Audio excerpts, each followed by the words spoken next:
Congratulations, you finally made it to 4 p.m. You know what that means. Happy hour. It's time to kick back, relax, and dive into the world of sports with the Young and Norvell Show. Whether you're catching up on the latest scores, analyzing the big plays, or gearing up for tonight's games, we've got you covered. So grab a cold one, settle in, and let's talk sports. Here they are, Patrick Young and Terry Norvell.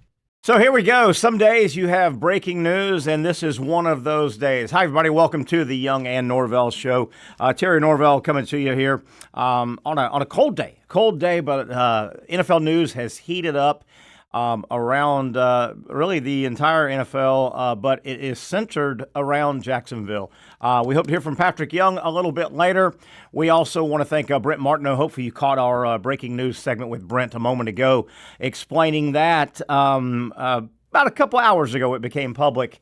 Shad Khan, in a release statement, has announced that he has fired Trent Baalke. Trent Baalke is no longer the general manager of the Jacksonville Jaguars, and certainly a lot of layers of the onion will be peeled back and tried to be reconstructed, and we will talk about that as we go. Hope to hear from Patrick Young a little later on the program. Pat, of course, in Charlotte. He will have his SEC network duties as a basketball analyst on set tonight during both of the half times of both games tonight on the SEC network and tomorrow, but we'll catch up with Pat, I think. Hopefully he made it there safe with all the weather travel issues. The SEC network is in Charlotte, as I said, so we hope to hear from Patrick. Setting up the show before we get back to the massive NFL news and massive Jacksonville Jaguars news. We also hope to hear from Dr. Aaron Bates about 5:05, as we do every Wednesday with our sports medicine segment sponsored by Southeast Orthopedic Specialists. And also, Brent Beard will be checking in with us. Not exactly sure. The weather's got Brent's job a little moved around time-wise, so Brent will jump in when he can. But he definitely told me he will talk some college football and basketball as we go. Zach Rothrock producing, and we'll get Zach's comments as well. So let's reset again. Good job by Brent Martineau, really jumping on and giving the lay of the land of what happened. Trent Baalke has been fired as the Jacksonville Jaguars general manager by Shad Khan. So basically, as we sit right now, today, three major pieces of NFL news have come out today. Major pieces of NFL news, and two of them directly relate to the Jacksonville Jaguars. If you have not heard, earlier today, the New York Jets announced they have a new head football coach. They have hired Aaron Glenn. Aaron Glenn by way of the defensive coordinator position with the Detroit Lions. So piece of news number one, big piece of news number one is Aaron Glenn has filled the Jets vacancy. Zach, we won't spend a lot of time on this, but real quick, Aaron Glenn, Jets coach, Aaron Rodgers, quarterback, offensive position, Aaron Glenn, defensive coordinator. Does that say anything that the Jets bring in a defensive guy with regard to Aaron Rodgers' future with the Jets? Does that say anything at all, you think, Zach, or no? Yeah, I'm kind of under the impression that Aaron Rodgers will not be a Jet before the coach was hired. Even definitely before. After kind of feels like that even that's like further solidifies that. Yeah, that's what I get. They go get a defensive guy to run the ship. You think the writing's on the wall. So Zach, huge piece of news number one from the NFL. Three pieces. Huge piece of news, I think, particularly in our area, number two today regarding the NFL and the Jaguars.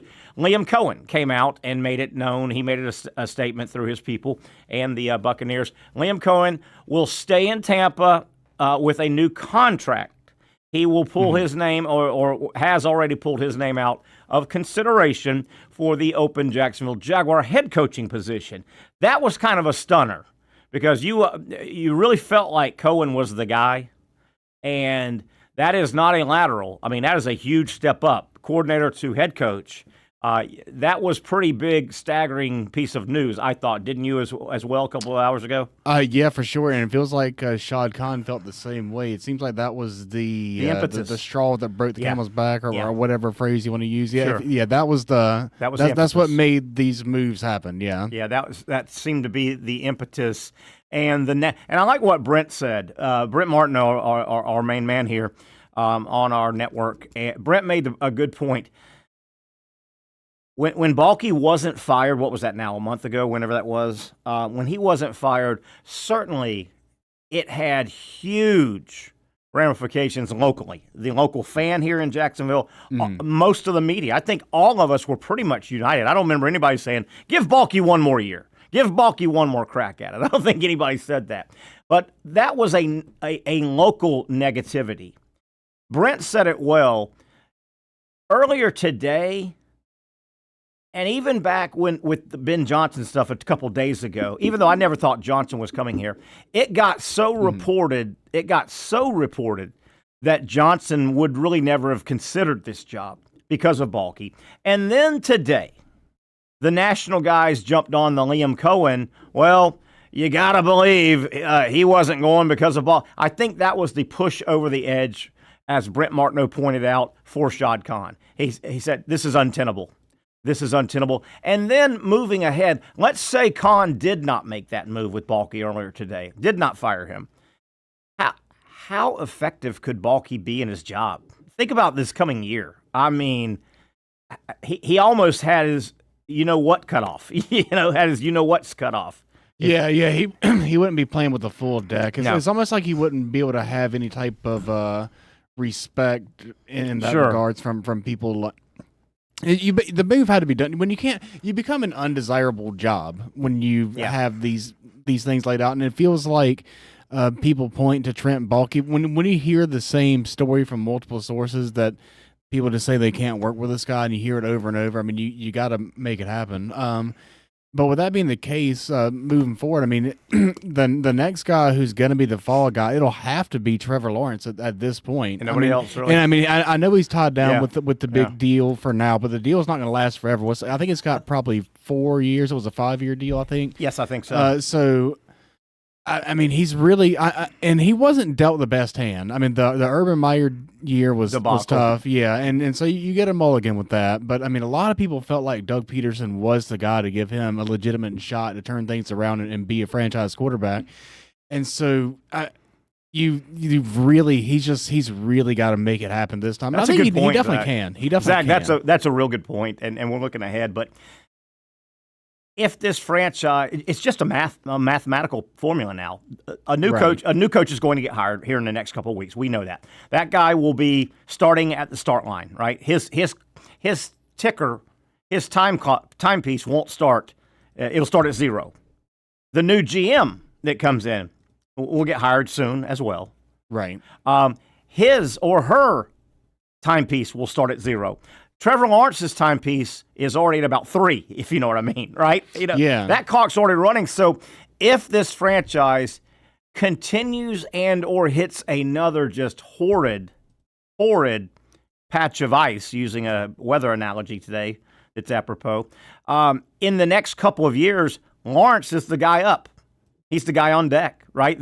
He's the guy on deck closest to the guillotine. Time-wise. That's a good point. That's an interesting point. What else I gleaned from this, there will not be enough time. Who is the guy in the release? I've got the release somewhere. There's an internal guy that will be the interim general manager, Ethan. I lost his last name. It's some here. But he's on the staff down there. He's going to step in and do probably just the paperwork, if you will, that the GM, go to the meetings, take them, right? He's not going to be the general manager. They're not going to hire this guy internally, right? He's holding the place. Point I'm making is it's going to take Ethan Wall. Ethan Wall, is that right? Yep. So this guy is not a serious candidate for the GM job. I wouldn't think. It's going to take a few weeks to hire a general manager, because you could tell it wasn't like Khan was already interviewing people, because he was keeping Baalke. I would say Khan didn't make this decision until 24 hours ago, probably. I mean, it feels like it's a direct correlation with the Cohen. Reality of losing Cohen and because pushed it over the of top. Baalke. Yeah, it feels like it. With that being the case, this next football hire, head football coach hire for the Jaguars, will be 100% Shad Khan. I don't think he has time to go search out a general manager, get to know the guy, interview the guy, talk philosophy with the guy, meet and have steak, bring him into Jacksonville. then say, hey, let's tag team, go hire a head coach. I don't think you have the time for that, right? I think Shad Khan is on his own now. I don't know if that's good or bad, but I don't see him having much input. And it's not as pressing, maybe time-wise, as if you had a college opening right now. You got spring ball that starts in March for colleges. It's not as pressing. You look at the timeline, but the Jaguars need to have a coach in the next 2 weeks max. Max, I think. I mean, oh yeah, I mean, max, the Senior Bowl is coming up, scouting combine's coming up, all that stuff. I mean, you want to have your play. You want to have your plan in place. Where I was going was what you brought up right there. The timeline for the NFL. Get the head coach in. You could take a little time on the GM, and you may want to get the head coach in first and ask him his thoughts of a GM. But the GM, you could work around it because, yes, the entire coaching staff will probably get whacked. They may keep one guy. Whoever the new guy is occasionally keeps one guy, but the whole coaching staff from the head guy down is going to get whacked. But the scouting department, the player personnel department, that's going to stay intact pretty much. So when you look at the NFL timeline from right now on, it's not that pressing if you don't have a general manager. You want a head coach, but your scouting department can still get all the data. They can go to Mobile. Your scouting department, player personnel people can represent you without a general manager in Indianapolis at the Combine.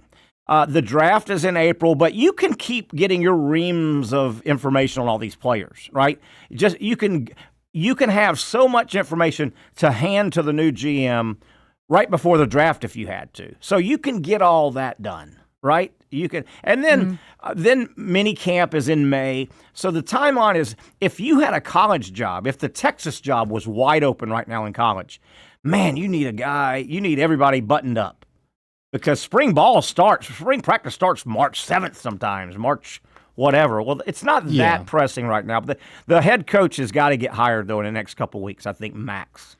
Yeah, the game of musical chairs is starting to come to a close, and most of the guys, I mean, Ben Johnson obviously went to the Bears from $13 million contract. They're all filling up, and your candidates are all going to be going. This Cohen from the Buccaneers, he's probably the guy they probably wanted the most, if not they wanted Ben Johnson the most, and so I don't know. I think they kind of got dumbfounded. I think they kind of thought that they were going to get one of those guys, and so now they're just kind of like, ooh. I don't know this for a fact, but I'm trying to piece together connect some dots if I can, and I'm taking some liberties here. But the word is that Tampa franchise, the owners, the higher ups. That Tampa franchise thinks Liam Cohen is the deal. They think he is the deal. And the word is everybody loves Todd Bowles, the Tampa coach right now. He has had trouble, as I understand. I don't follow Tampa football that close. But the word is Bowles, a lot like Billy Napier, has had a lot of issues game management.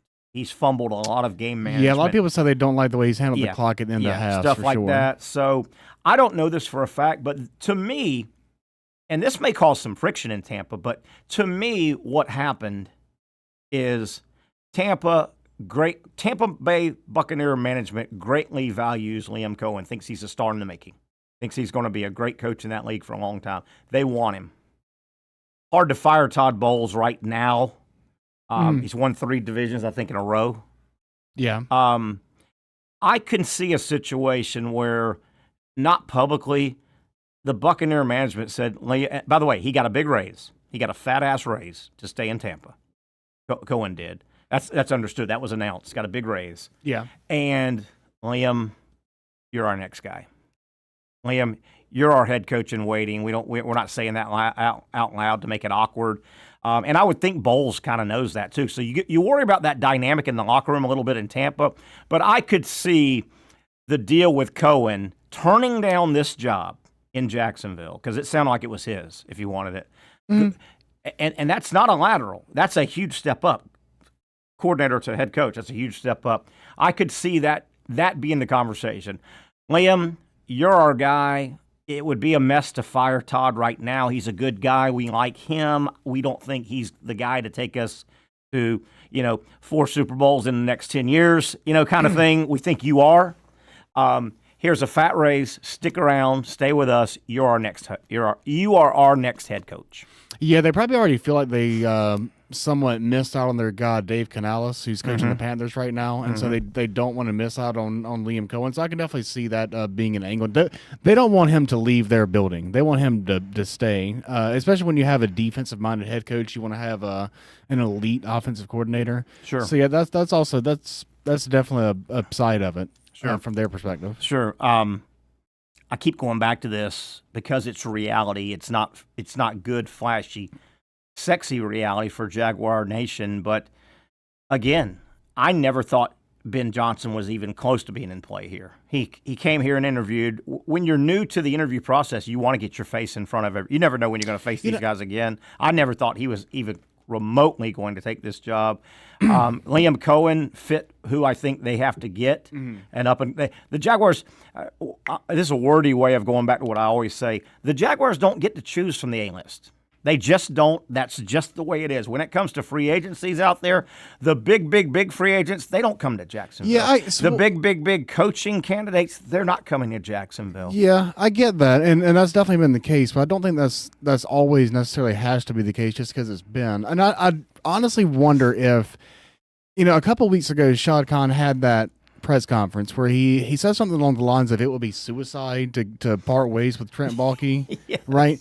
And so I genuinely wonder if he had not done that, and instead that press conference would have been, we are moving on from Trent Baalke then instead of now. I wonder if Ben Johnson would have been more of a legitimate candidate.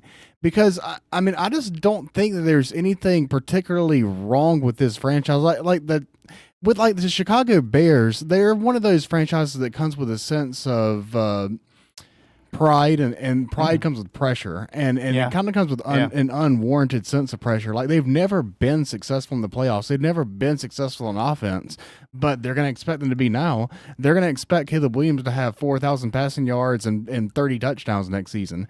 And with that being the case, I feel like Jacksonville, there's a lot less pressure here. They have a damn pool in the stadium. Like, they just want fans to go there and have fun. And you got this guy, you got Trevor Lawrence, who he hasn't been great, but he's got potential there. He's got all the tools to be successful. He does. And so if you give him an offensive coordinator like Ben Johnson, or a head coach who would run the system, and you have tools in place like Brian Thomas Jr. Brian Thomas Jr. is the real deal.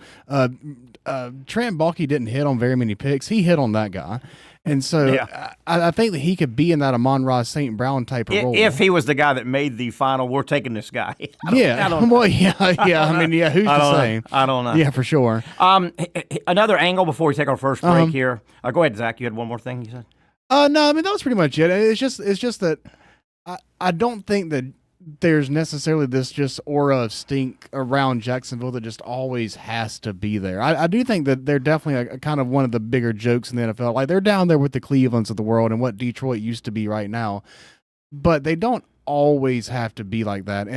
But it's a mistake to hang around with Ben Johnson or to hang around with Trent Baalke for an extra month during this critical time period. Glad you pointed that out. My last point before we go to break is this.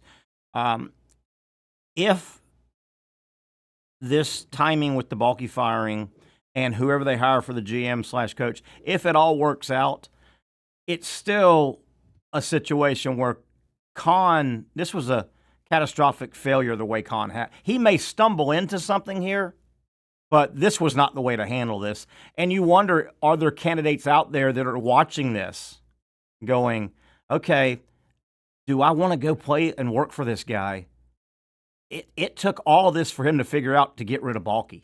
And Zach, if this all somehow roundabout elbow to get to your nose works out, this wasn't the way to handle this by Khan. It was a major screw up that he still might find $20 in his pants pocket, if you know what I mean by that. Pretty much.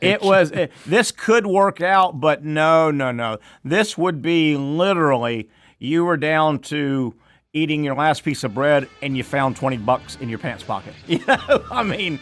And you wonder if candidates out there go, man, this Khan guy, he seems like a super guy, but gosh darn, he doesn't know what he's doing. Do I want to go there?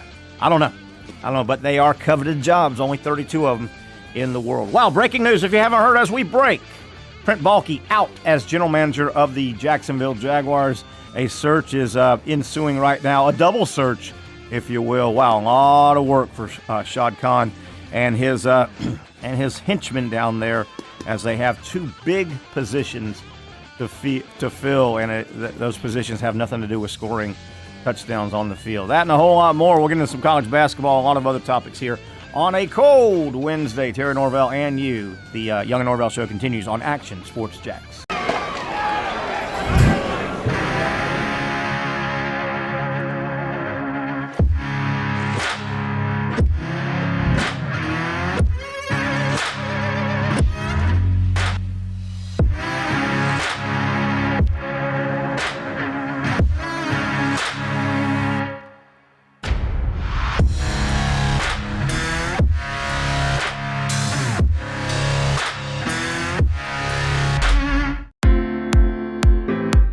At Southeast Orthopedic Specialists, we know pain and injuries can stop you from doing what you love. This is why our board-certified orthopedic specialists offer the latest in both non-surgical and surgical treatment options and create a treatment plan tailored to your unique lifestyle and goals.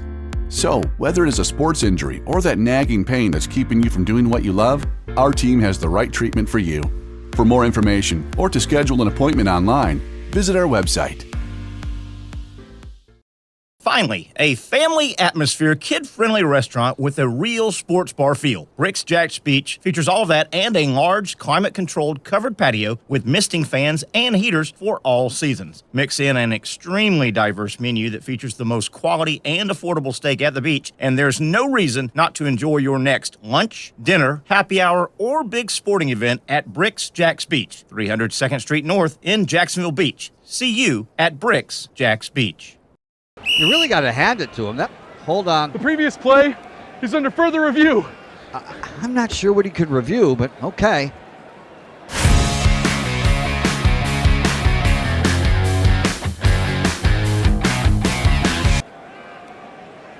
Sure has been a while. Dynamic Hurricane Grill and Wings for the football season. Well, there he is. Oh, what is that? The Action Sports Jax 24/7 network is streaming. I'm Stuart Weber, and I'm here to teach you a nice three-step process on how you can watch all your favorite programming, from the Brent and Austin Show every weekday 10 a.m. to 1 p.m. or the Cup Date with me. It's fantastic. We talk NASCAR. It's a great time. Wednesdays at 1 o'clock. All right, first step, easy. Download the Action News Jax app. You probably already have it downloaded on your phone, so you might already have that one taken care of. Step 2, see that stack of pancakes up there? You click that stack of pancakes, and it's going to bring down step number 3, which is a full screen of all the different streams that you can click on, including the Action Sports Jax 24/7 stream. You click that, the video's rocking and rolling on your mobile device, you're watching all the shows you want to, and you're having a good time. You can also do it on your smart TV with the Action News Jax Now app. I do it on my Samsung TV at home. It's a great way to watch it on a nice, large screen for all the content. That's the Action Sports Jax 24/7 network. Hope you can find it.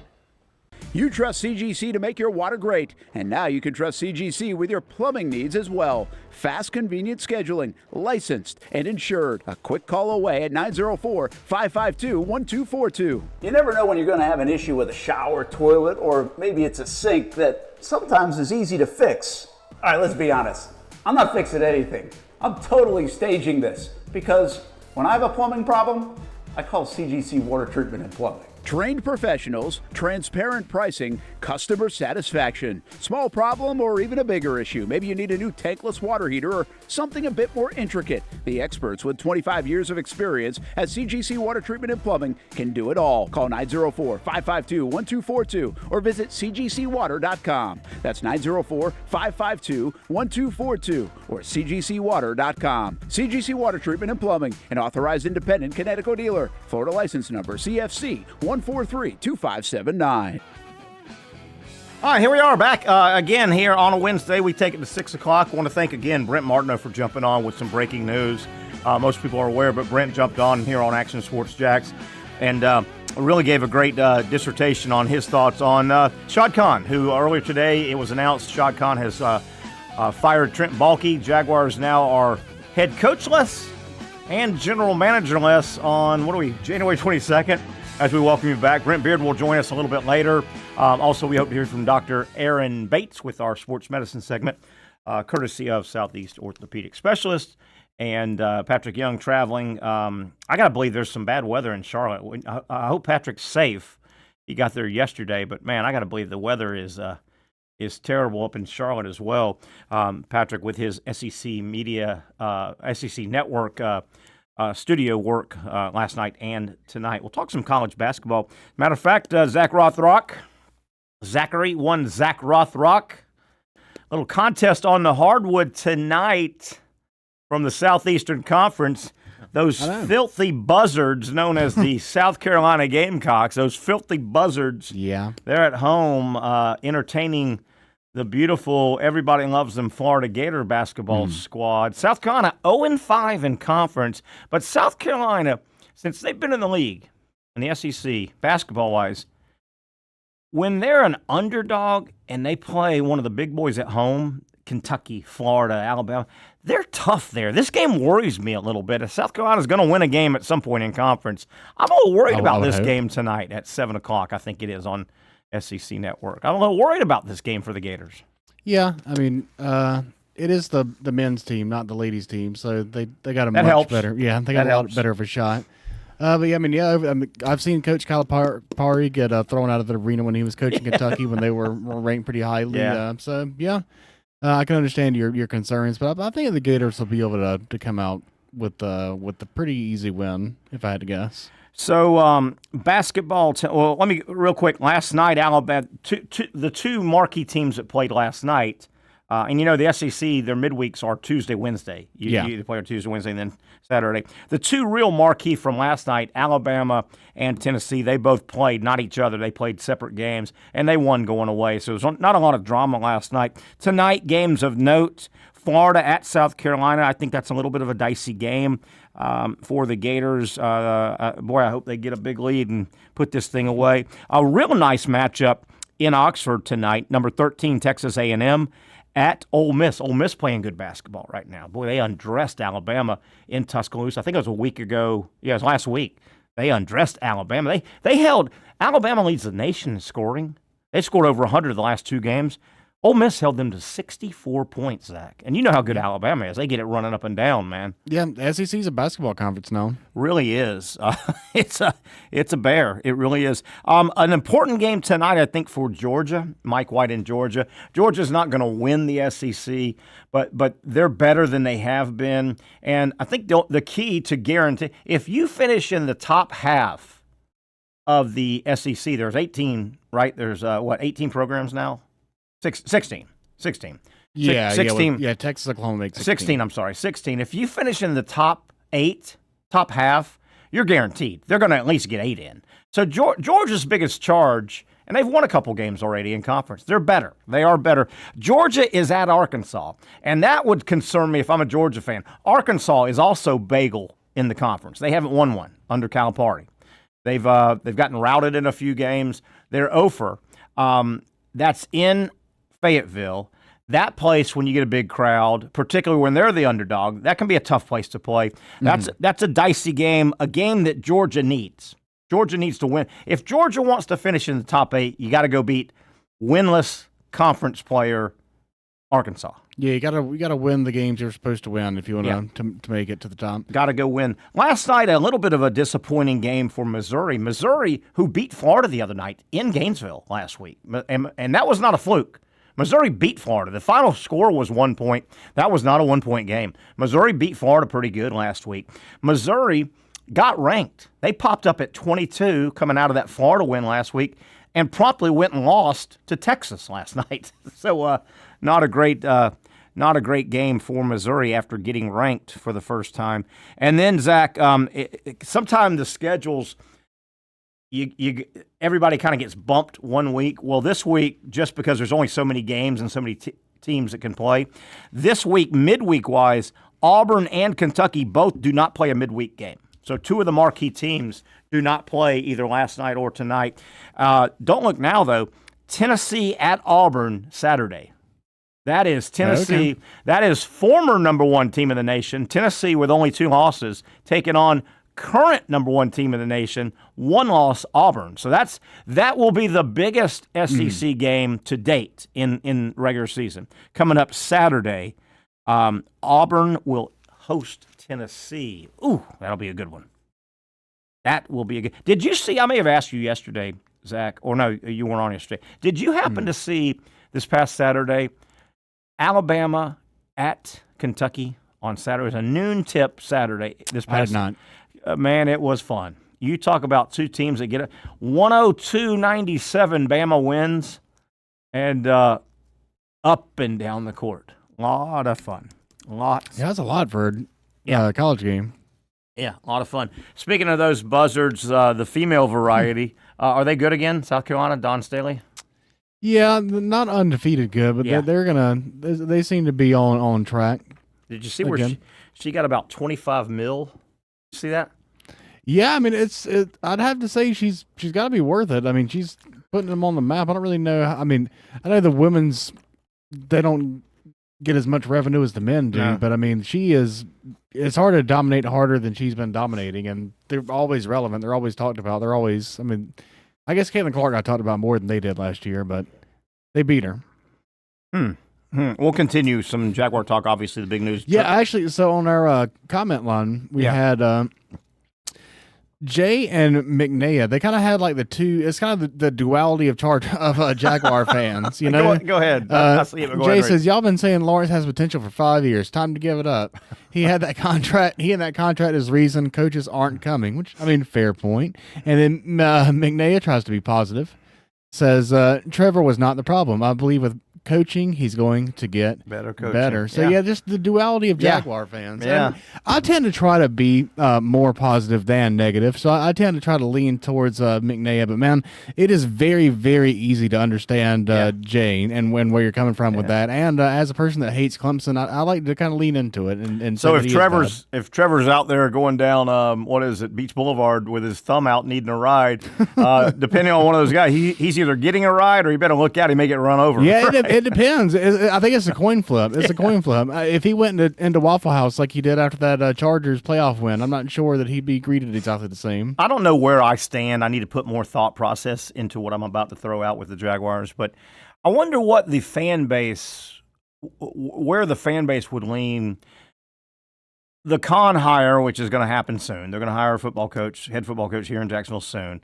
I wonder if the majority of the fan base would want to take a flyer on a Liam Cohen type, a coordinator that hasn't been a head coach, or would they want to go ahead and say, let's do the recycled thing, McCarthy, Saleh, let's do the recycled thing, a guy that doesn't have to learn everything about being a head coach. You know, I wonder where that would fall with Jaguar Nation. Yeah, I'm not sure about how the fan base in general would feel, but to me, getting McCarthy kind of feels like the exact same hire as Doug Peterson. Like, you just got that guy, the guy who was an offensive-minded guy who had another job and won a Super Bowl. And then I would much rather have the Liam Cohen. I mean, and you know, that guy might not be great. He might not be a head coach. Like, Ben Johnson might not be a head coach. He might be a huge blunder and might fail. Yep.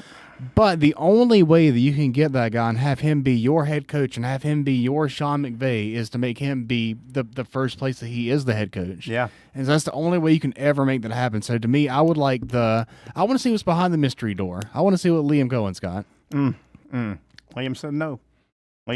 Yeah. I still think my theory is right. He got a big raise, but I think it's pretty understood. Liam, when we hire the next football coach, and we will because the NFL coaches generally don't last a long time, right? The NFL's a cycled league, man. The Belichicks are rare, at one spot. Yeah, that's why they call it the carousel. It's just the guys get fired here, they get hired over here. I would think that, is it the Glazers? Do they still own the Bucks? I think so. Yeah.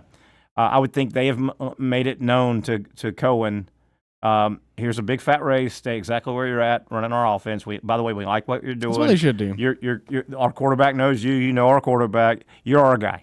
You're our guy. Todd Bowles won't be the coach forever. Nobody's the coach forever. Like I said, the Belichick's going 18 years at one spot or whatever it was. That's rare. It's very rare. Yeah, those days are coming to an end. I think Cohen is the official coach of record, coach on the record. Next coach. on the clock. Yeah, the coaching waiting, whatever so I'm to trying to, speak. whatever the hell I'm trying to say. Interesting, a lot going on. But no, wouldn't you think, because Khan had already started going his second go-around with these interviews, right? Many guys have come in for their second one. He's going to offer and hire a guy. You know what? I wouldn't be surprised if it doesn't happen before the week's out. I wouldn't be surprised if it wouldn't happen by Friday. It should. I don't know what the latest into the offseason the coach gets hired, but it feels like it can't be too far past I think February. Peterson went long. I think the hiring of Peterson was long. That sounds familiar. But I think that was extremely rare. It may have even made it into March. It was long. It took a long time, but that was extremely rare. I would think there's a head coach announced by end of news cycle Friday. Get it out there so it can have some life of its own. Doesn't get buried. I'm gonna put my. That's where I'm gonna say. I'm gonna say the Jaguars will have a football coach named publicly by midnight Friday. Yeah, I don't really think that. Let's put $1 million. You'll put $1 million on it. $1 million on that. No, well, I would want to be on the side that says he is going to be hired or will be hired by Friday. But yeah. Okay. Well, then how about this? If he is hired by Friday midnight, you give me $1 million, and you want some of the action. So if he is not, you give me $1 million. I don't know how that math adds up. You don't like that? You don't like that? No, I'm not sure about that. I thought I'd sneak that by that little South Carolina buzzard, that little South Carolina buzzard brain of yours. There you go. Hey, let's take a break. Come back. We've got a lot of stuff to get into. We're going to talk a lot of college football. Want to look at the final poll, the final college football poll, which really doesn't matter now. Obviously, you have a win it on the field national champion with this 12-team playoff. But I want to look at how the final poll wrapped up, and who feels like their final spot in the final football top 25 was a positive, and who feels like it was a negative where they ended up.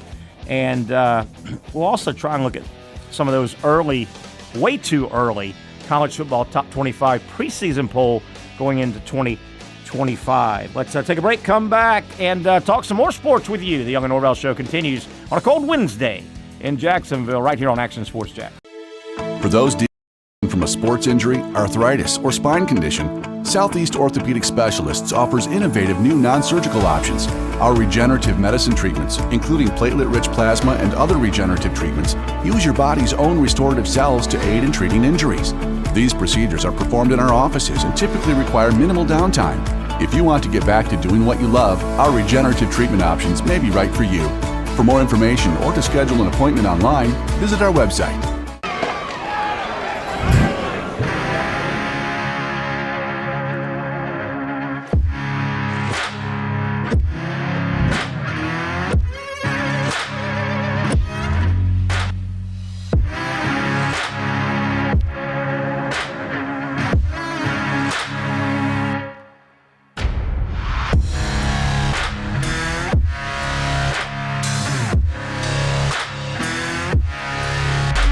Finally, a family atmosphere, kid-friendly restaurant with a real sports bar feel. Bricks Jack's Beach features all of that and a large, climate-controlled covered patio with misting fans and heaters for all seasons. Mix in an extremely diverse menu that features the most quality and affordable steak at the beach, and there's no reason not to enjoy your next lunch, dinner, happy hour, or big sporting event at Bricks Jack's Beach, 300 2nd Street North in Jacksonville Beach. See you at Bricks Jack's Beach.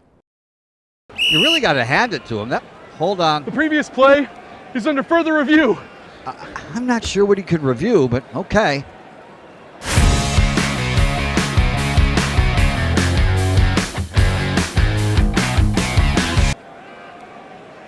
Sure has been a while. Dine in at Hurricane Grill and Wings for the football season. Well, there he is. Oh, what is that? Hey everyone, Olivia Tasley here from Action Sports Jax to tell you all the different ways you can watch our new 24/7 network. 3 easy steps. You don't even need a pen and paper to write it down. Step number 1, download the app. Search Action News Jax in your app store, either on your phone or your smart TV. Then, once you're on the app, click on that little drop-down menu in the upper left-hand corner with the 3 little lines.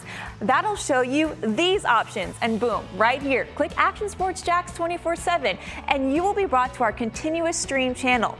That app can be accessed through all these different platforms, whether you have Roku, Fire TV, Smart TV, Apple TV, or Google TV. You can find our app. Now, if you don't have access to the app, don't worry, we still got you covered. We're across all social media platforms from Facebook, Instagram, X, YouTube, Twitch. We have a podcast channel. Plus, check out our short reels on our TikTok. Action Sports Jax 24/7. It's on all the time and everywhere.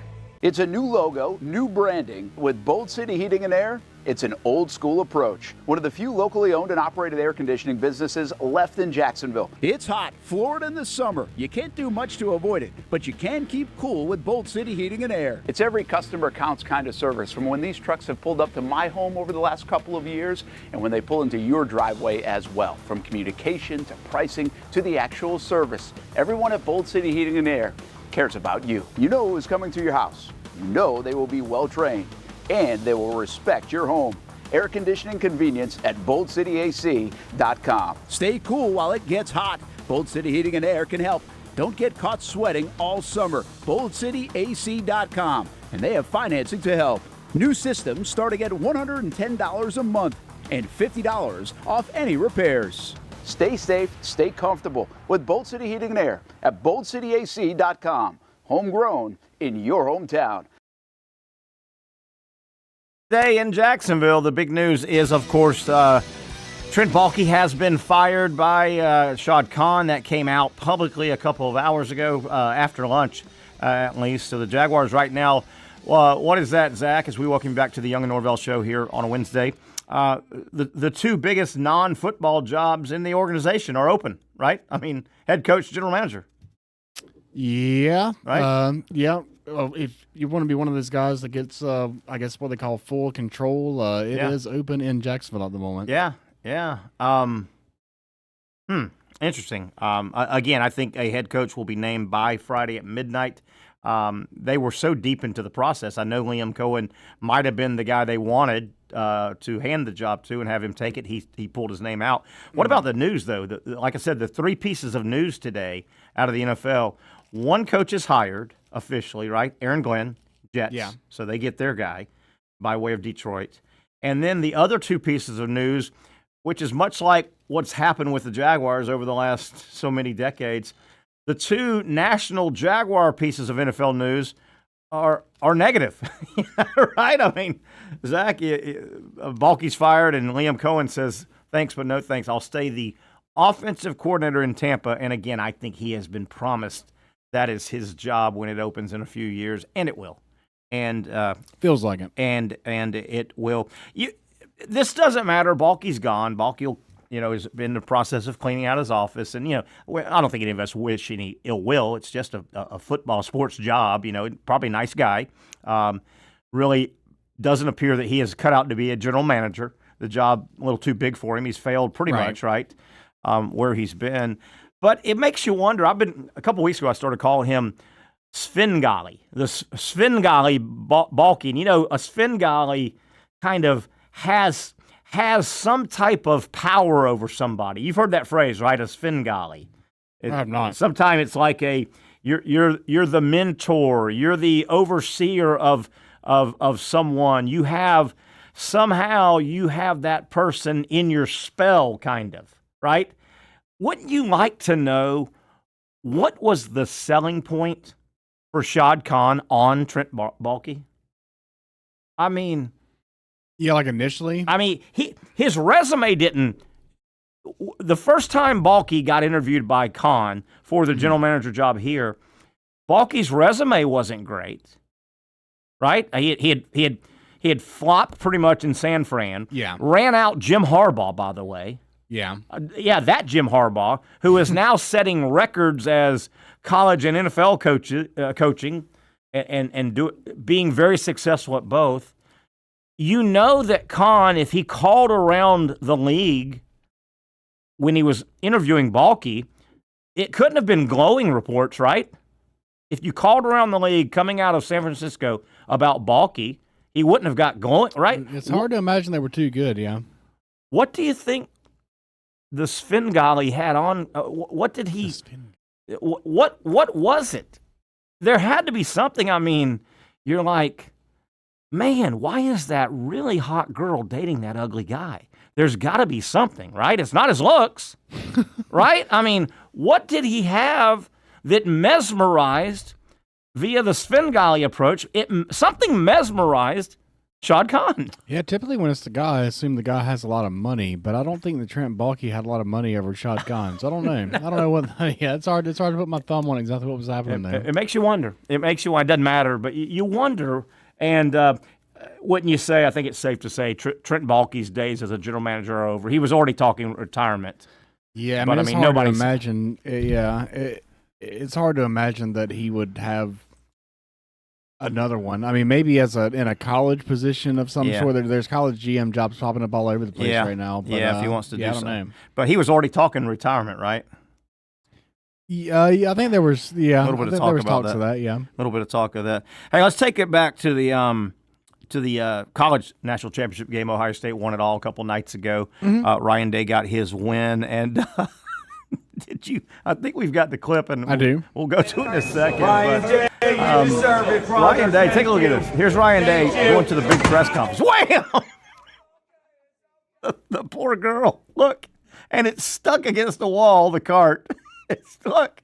So Ryan Day, he just battled Notre Dame for 3. Look, the police officer can't get it off. There's one of the players, 2 of the players, it looks like the quarterback, and they're like, I'm out. That girl had one, look, and they just leave her. Ryan, I'll walk. No, I'm good. No, I'm good. He's trying not to smile and laugh. Watch this again. He's going to, look at me. I got the coveted job of driving the coach into the wall.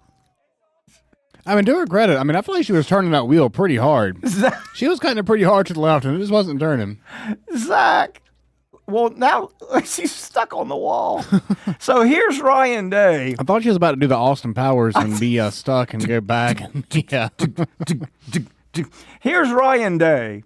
He has battled Notre Dame for what, 3.5 hours. Things got a little dicey at the end. Notre Dame made a little bit of a comeback. Ryan Day, the pressure of an entire state on his shoulders, right? Buckeye Nation breathing down his neck. He finally gets a win.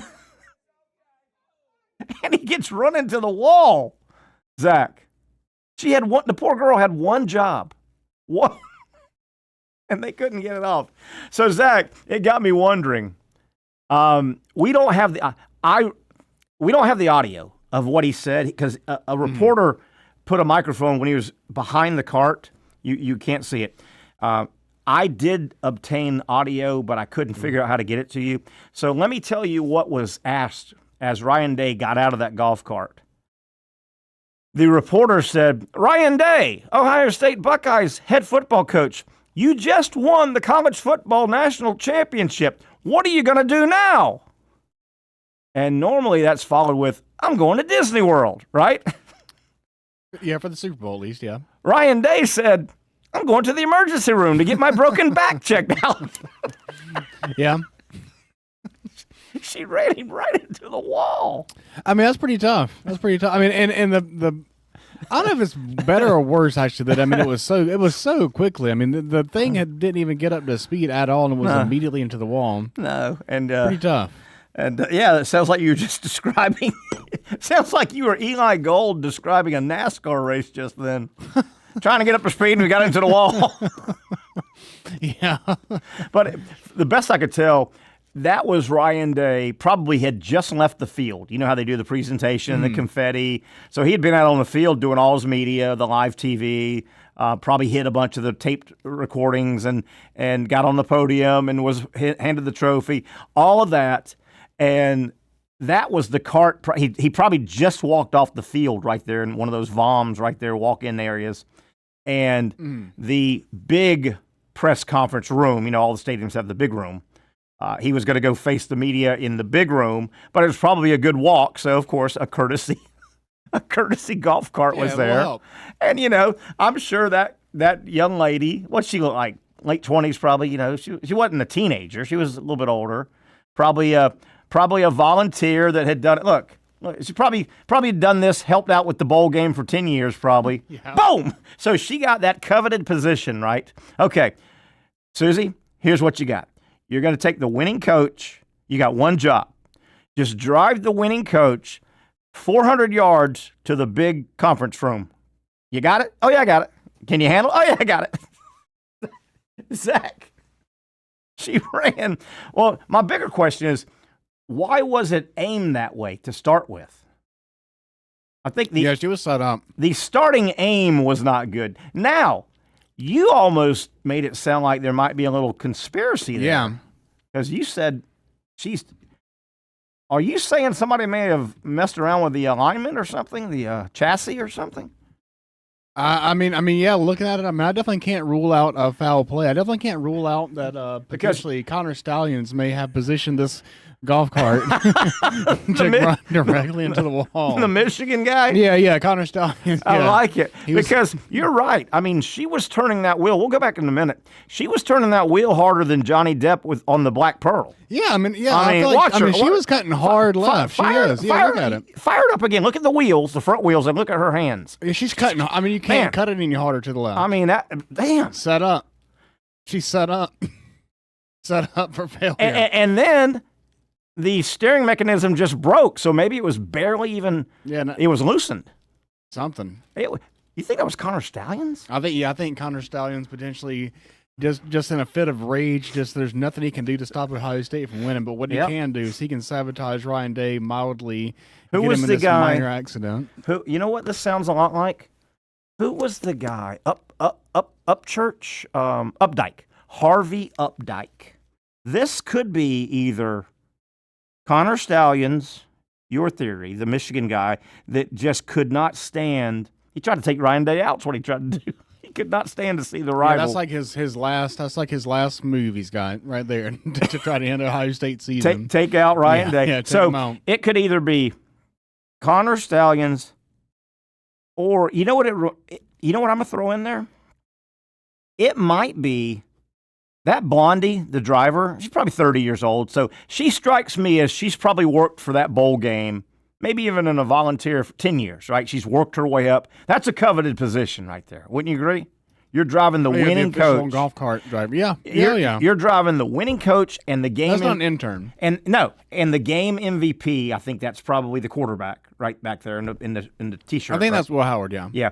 So that's a coveted position. She's probably been in that position, worked her way up. You just said it. That might be the number 2 person in line that said, "I'm tired of waiting." Oh, I didn't think about that. I'm tired of waiting. Yeah. And you know where that comes? That's spicy. That reminds me of Harvey Updike. Your theory reminds me of Harvey. Harvey Updike could be the Connor Stallions here. Harvey Updike was the Alabama fan that poisoned the trees at Toomer's Corner. Yeah, that guy. You remember that story? Oh, yeah, I watched the 30 for 30. Oh, yeah. He was so much of an Alabama fan, and he was incensed when Auburn won the Iron Bowl in Tuscaloosa over Alabama, and Auburn fans celebrating decided to put a Cam Newton jersey on the Bear Bryant statue. And that ticked off Alabama superfan Harvey Updike so much, he goes, retribution. What a couple of amazing individuals. You think I'm going to pay these, you know what's back. And remember, he went and I think he studied online and had to find out chemicals that he could mix together that would 100%, if poured at the base. I mean, those are old big trees. Mm-hmm. Kill those trees, and he did that. I guarantee he did more science than he ever did in high school he was. Yeah, you remember that guy? What a piece of work! And he calls the Paul Feinbaum show. He got busted. Yeah, bragging about it. Well, you know what? They disgraced us. Those damn Tigers. They disgraced the Great Bear Bryant. Well, let me tell you what I did, Paul. I poisoned them damn trees. Oh yeah, he's like, and you remember they've got that footage on that documentary, and Feinbaum's like. Come again? Mm-hmm. Say that again? Yeah, I went. You know them damn trees at Toomer's Corner they love at Auburn? Mm-hmm. Well, they disgraced something of ours. We love Bear Bryant's statue. You can't do that in Alabama. He just completely violated his own Fifth Amendment rights.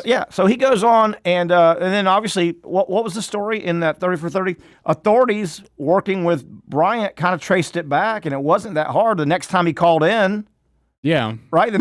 They were able to figure out the guy's identity and everything. Yeah, and piece together that it was definitely true. And that dude died in prison. I think he did some time, and then I think he got in trouble again, something unrelated.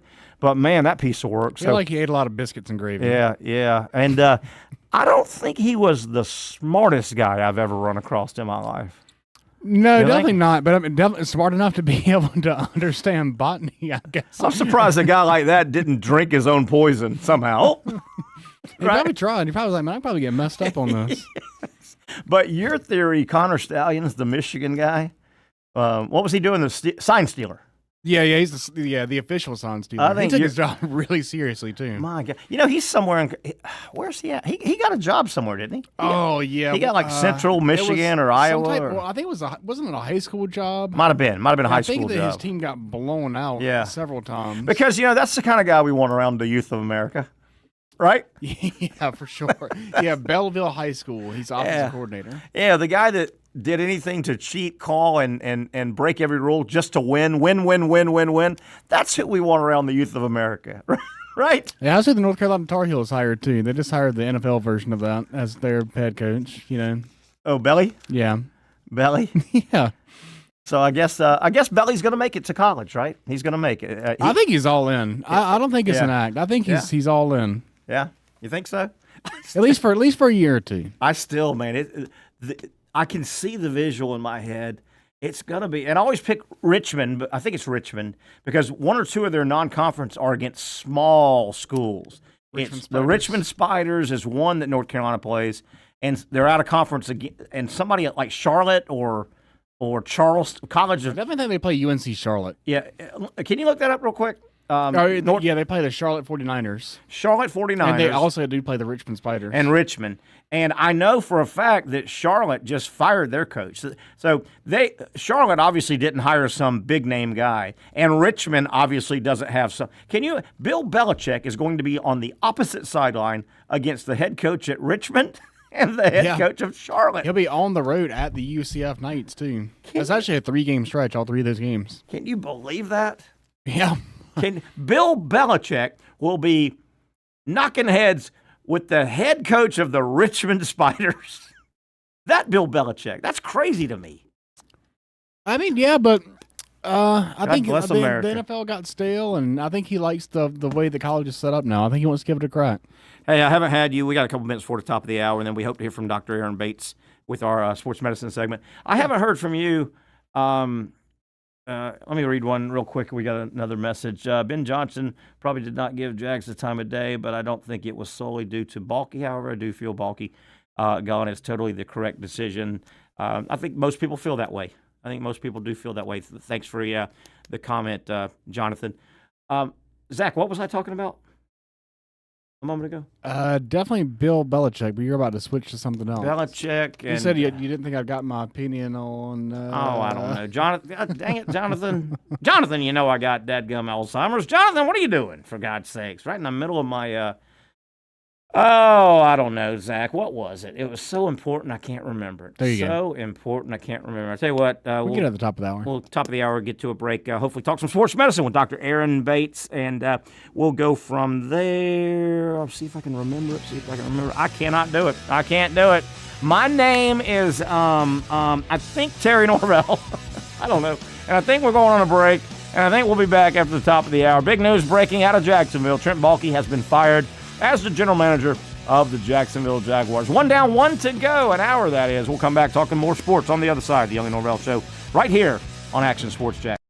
Finally, a family atmosphere, kid-friendly restaurant with a real sports bar feel. Bricks Jax Beach features all of that and a large, climate-controlled covered patio with misting fans and heaters for all seasons. Mix in an extremely diverse menu that features the most quality and affordable steak at the beach, and there's no reason not to enjoy your next lunch, dinner, happy hour, or big sporting event at Bricks Jax Beach, 300 2nd Street North in Jacksonville Beach. See you at Bricks Jax Beach.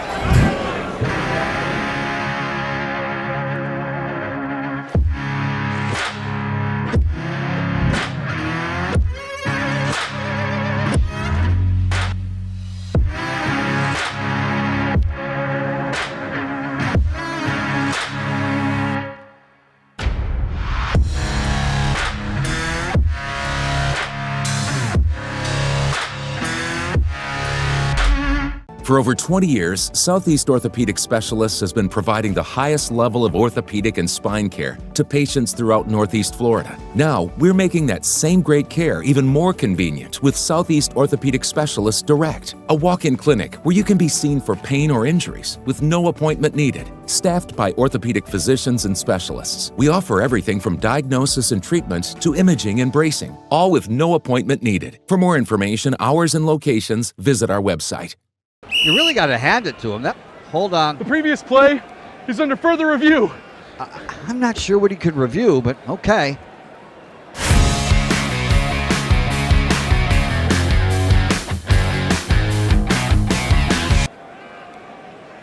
Sure has been a while. Dine in at Hurricane Grill and Wings for the football season. Well, there he is. Oh, what is that? Hey everyone, Olivia Tasley here from Action Sports Jax to tell you all the different ways you can watch our new 24/7 network. 3 easy steps. You don't even need a pen and paper to write it down. Step number 1, download the app. Search Action News Jax in your app store either on your phone or your smart TV. Then, once you're on the app, click on that little drop-down menu in the upper left-hand corner with the 3 little lines. That'll show you these options, and boom, right here, click Action Sports Jax 24/7, and you will be brought to our continuous stream channel. That app can be accessed through all these different platforms. Whether you have Roku, Fire TV, Smart TV, Apple TV, or Google TV, you can find our app. Now, if you don't have access to the app, don't worry, we still got you covered. We're across all social media platforms from Facebook, Instagram, X, YouTube, Twitch. We have a podcast channel. Plus, check out our short reels on our TikTok. Action Sports Jax 24/7. It's on all the time and everywhere. Summertime means sizzling sales at Nimnick Buick GMC. The #1 Buick GMC dealer in Jacksonville has lots of inventory to choose from with their best price guarantee. Nimnick never charges above MSRP. You can save up to $10,000 off select new GMC Sierras or get rates as low as 1.9%. You know, I'm a truck guy. GMC Sierra, my trim level is an SLT. This one's an Elevation. Pretty good looking color as well. So here at Nimnick Buick GMC, you have a lot to pick from. My father-in-law, he drives this, an Enclave, so I like that GMC in the family. 2025 is coming around the corner, which means it's almost time to close out those 2024s this summer. You can schedule a test drive at NimnickBuickGMC.com, and while you're there, check your trade value and customize your payment options. Nimnick is there for you, even on Sundays. Visit the showroom on Phillips Highway or shop online at NimnickBuickGMC.com. Nimnick, your friends in the car business since 1941. GMC, we are professional grade. Okay, let's get it to some sports medicine, as it is time to talk some sports medicine with, of course, our main man, our buddy, Dr. Aaron Bates from Southeast Orthopedic Specialist. Dr. Bates, before we get started, some topics. Your vantage point the other night, I know you're a big college football fan as well, as we all of us are. No doubt, I don't think most people would agree, Ohio State's the best team in the country. I mean, they win the title and probably best roster top to bottom. They got awakened probably with that Michigan loss, but do you subscribe to that same theory, Ohio State, a worthy national champion? You know, I like to admit it, but yes. Yeah. They are obviously the best team in the country. Sure, looked real good. Big news around here, breaking, Doc. Probably, and I don't know if you've been in a hire fire situation where you probably knew you had to fire somebody and you kind of pushed it off and then you had to do it. I think that's where Shad Khan got with regard today with Trent Baalke. Probably the move that needed to be made earlier, and it's weird. Liam Cohen turning down the Jaguar job probably was the final push off the plank. What are your thoughts on the Khan finally making the move with Baalke? Well, it doesn't seem like the organization was going the right direction. No. And so for as many years as that's been going on, you got to make a change. Yeah, definitely. Dr. Aaron Bates, of course, from Southeast Orthopedic Specialist, one of their wonderful orthopedic surgeons. Doc, a couple of topics we want to knock around with you here, as we do every Wednesday here about this time. Jalen Hurts, some type of, and I never will keep sprain, strain apart, but Jalen Hurts was some type of knee issue, came back into the game, was ginger, wasn't Jalen Hurts. My overall question, we're going to have cold weather again. It's going to be cold. Does that help the type of injury? I mean, that's an injury you put ice on, right? Immediately, it's going to be in the 30s. Does that help that type of injury being a cold weather game? That's a good question. But first of all, I think Jalen Hurts has a MCL sprain based on the mechanism of action or mechanism of injury. I can't say for sure, but there are different grades to those MCL injuries. The medial collateral ligament, which is the inside part of the knee. And if it's a grade 1, he can likely go back and try to play like he did in the game. Yeah. But just generally in the cold weather, it really is not as good for those musculoskeletal injuries that are trying to heal up. And the reason being is you actually do better when an injured soft tissue is warm. Oh, really? As far as playing and being functional. Interesting. Because you have a lot more blood supply to that area. Yeah. In cold weather, your blood gets shunted towards your core because you're trying to keep your body warm. And so, the blood flow is less in those areas where you have those musculoskeletal injuries. So I think you answered something just then, but I'm going to ask it. So when an injury occurs, there's generally swelling, and you want the swelling to go down. You put the ice on it. Does that make the blood go away from that area? Correct. And that's why it goes down. Interesting. Yeah. Correct. Because in the beginning, that's what you want. Yes. You want to decrease the inflammation. Yeah.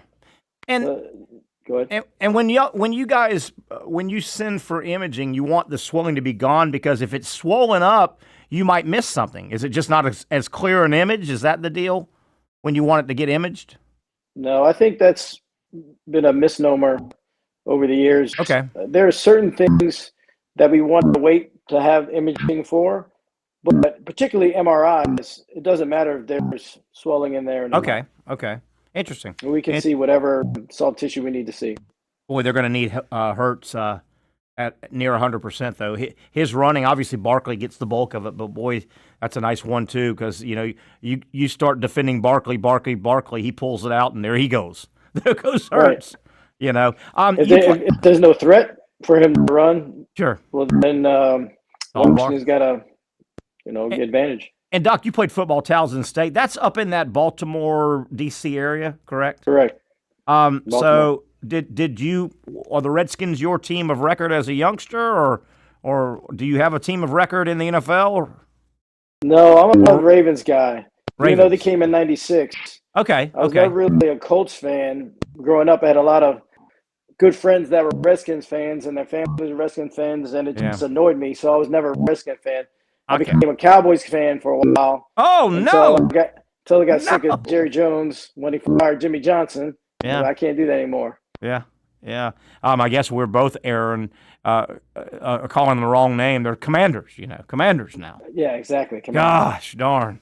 I'll never get that one right. Are they still talking about maybe getting the Redskin name back? I thought I heard a little bit of talk about that within a year or two. I haven't heard anything like that. They can change the name. They can't make us say it, though, right? Correct. Right. They can't make us say it.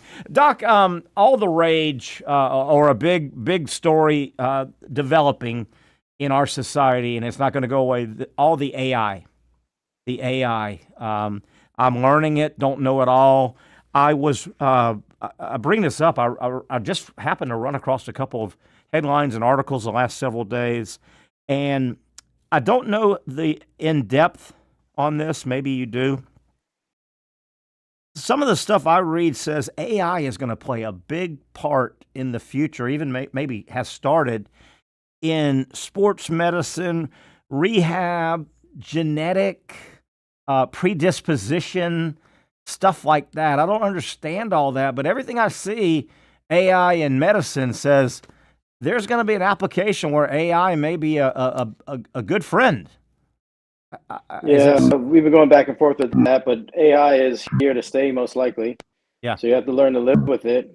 I don't know exactly what capacity is going to be involved or pushed through. But basically AI is just bringing information from all different surfaces that's on the internet. And so they're able to gather that stuff a lot quicker than you can or I can and kind of summarize a certain topic.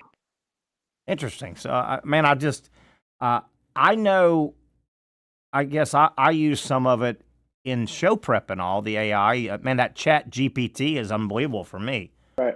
It's just unbelievable. But, yeah, I've been seeing a lot of headlines that, and I don't think you're being vague. I think it's just going to feel its way out. But the word is, there's going to be some good, positive applications that AI can help the good guys help the issues, Right. I mean, if there's different thought processes on certain ways that you treat something, there'll be so many studies that show it is better this way. So many studies show it better this way.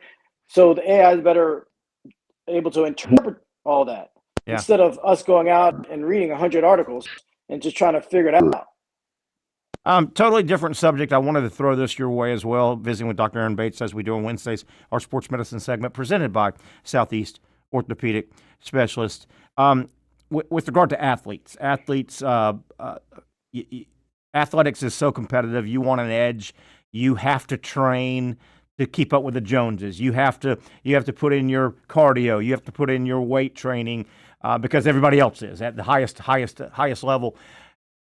Can these guys can overdevelopment ever be something negative? I mean, can the Saquon Barklers of the world get their quad so big and strong? Can the biceps, triceps, overdevelopment, overtraining can ever be bad? That's a good question. I think in some senses it can, particularly if you have muscle imbalance. Like your quads get so much stronger than your hamstrings. There's muscle imbalance, and that can lead to ACL tears, things like that. But there's very specific areas where overtraining is probably not as good. Yeah. For the most part, people want to get stronger, better, faster. Yeah. I thought you were going to say that, like the quad.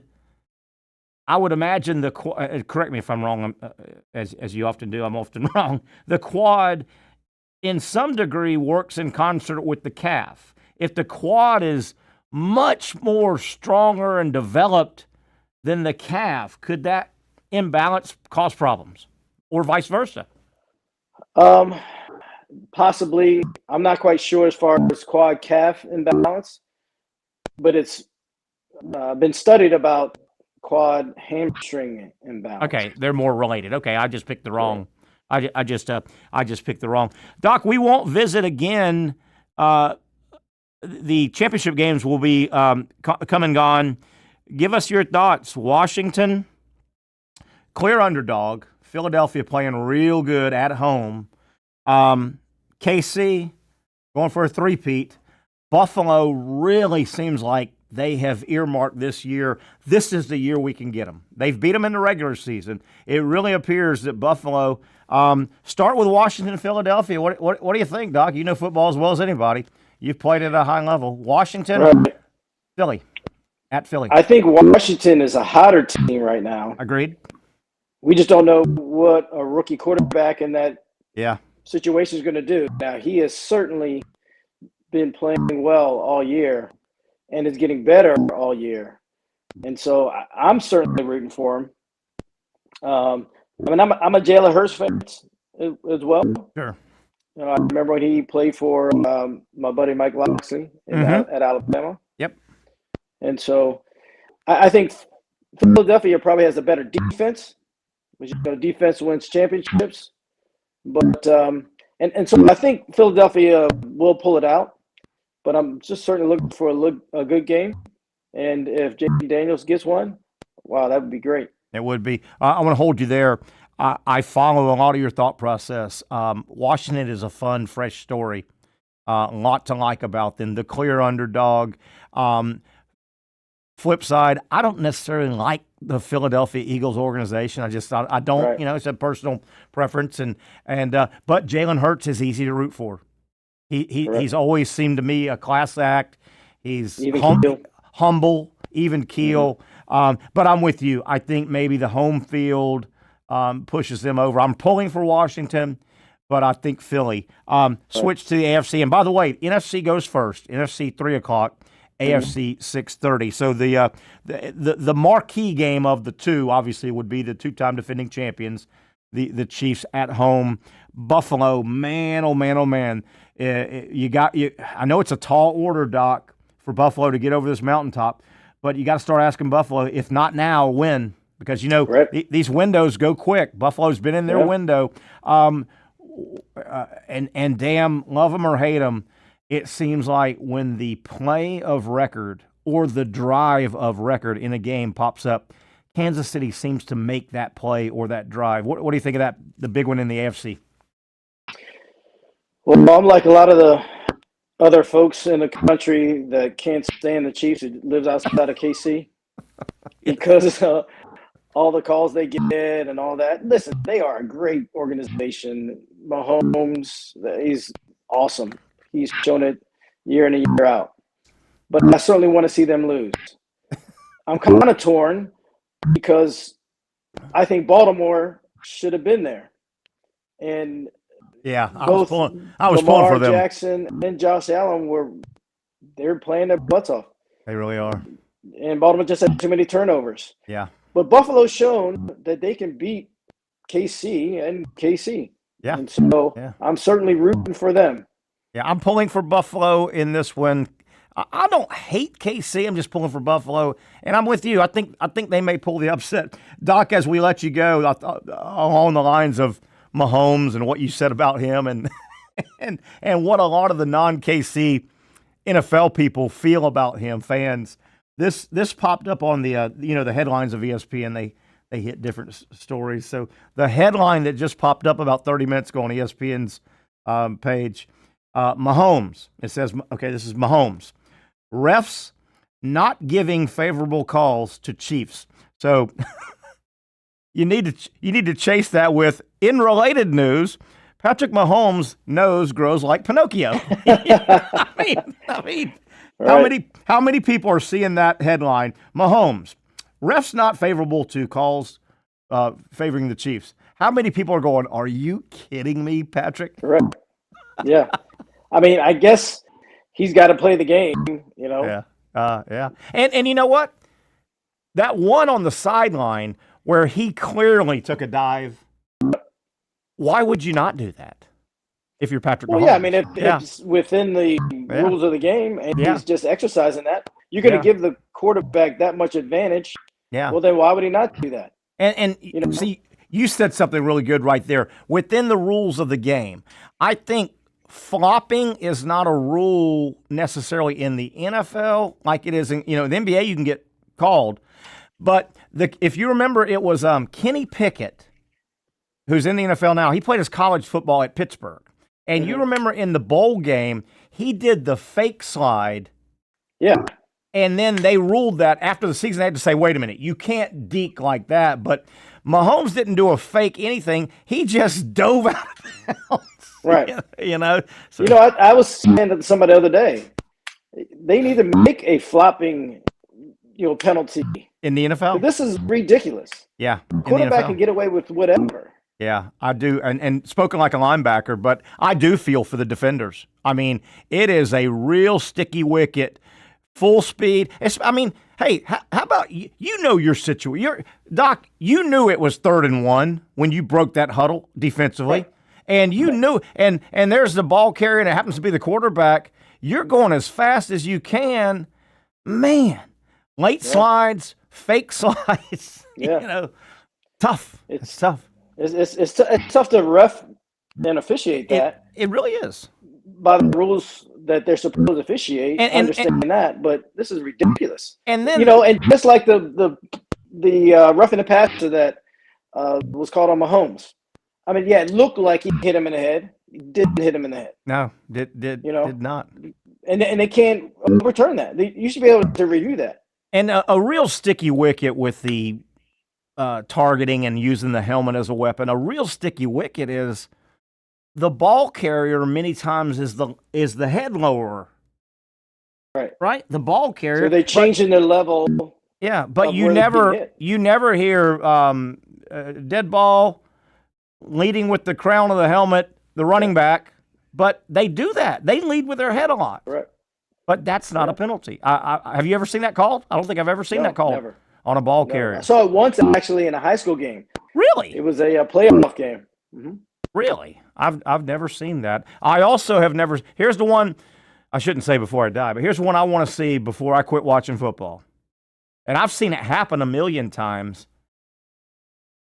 Pass interference called on both the receiver and the defensive back. Sure. I've seen typically that's the case. I've seen many a time where either both of them going for the ball or getting off the line of scrimmage, the DB may hold, and then 15 yards as the route develops, the receiver pushes off. Right. But I've never seen, we have offsetting penalties on the two guys that were both guarding each other, and you know it's happened. The receiver, there's a lot of hand fight. I mean, they're supposed to be able to hand fight, but the advantage is definitely to the offense. It always in pass interference, it always leans to the offense and the late hit helmet thing and all. It always leans to. It's tough to play defense. Now, the NFL figured out about 25 years ago, and they went to the rule book to make sure they put it in. They want it to be a quarterback passing league.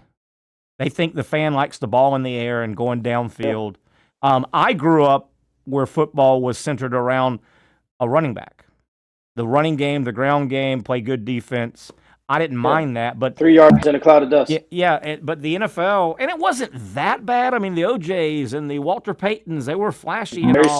Barry Sanders and all. But the NFL, and they went to their rule book to hammer this home. The NFL figured out, and they were right. It seems like because the fans love the quarterback position being the marquee position, not the running back.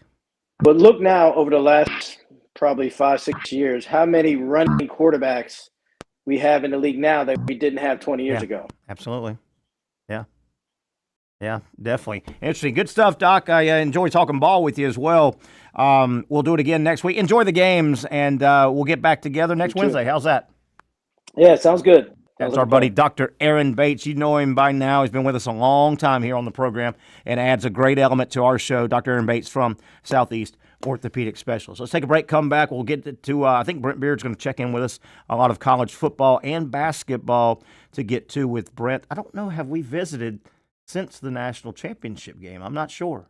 Brent, I don't think we did. We'll catch up with a lot of things with Brent Beard on the other side. Fast-moving Wednesday edition of the Young and Norvell Show. The breaking news, of course, happened earlier today. Trent Baalke out as general manager of the Jacksonville Jaguars. We'll get back into that story on the other side. We'll come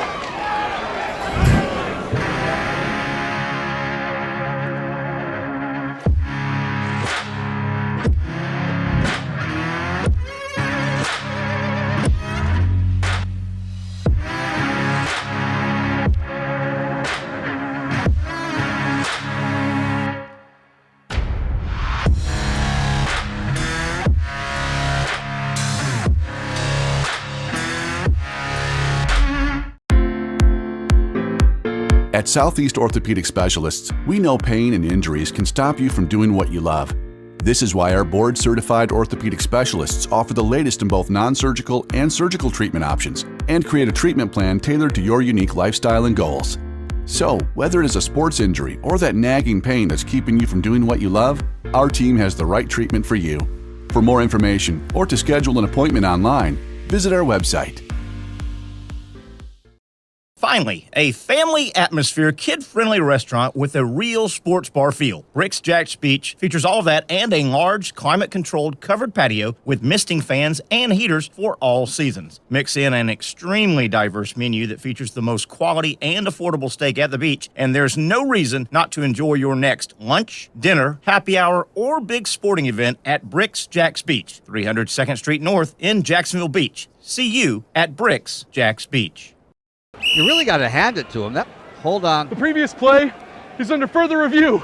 I'm not sure what he could review, but okay.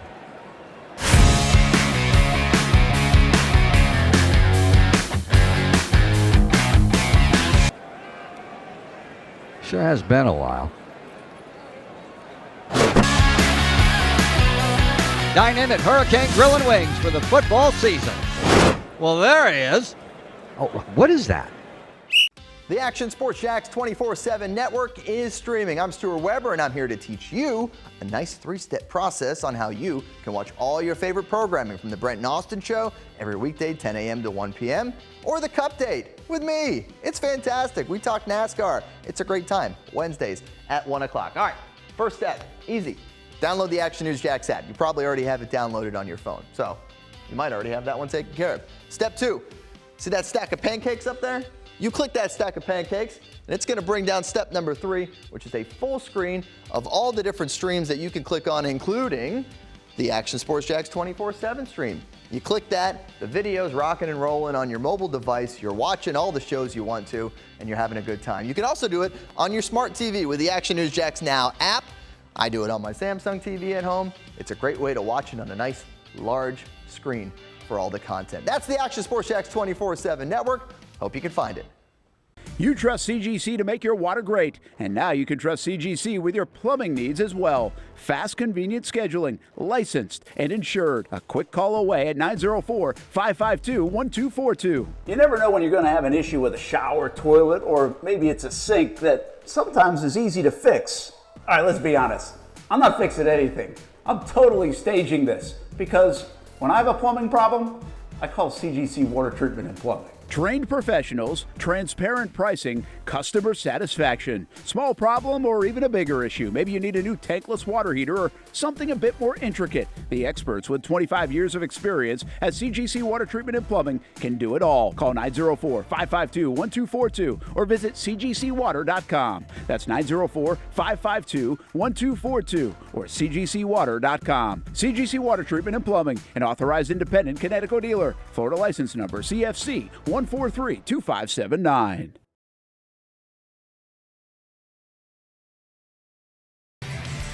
Back we are. Let's jump into the show right back out of the break and welcome Brent Beard on.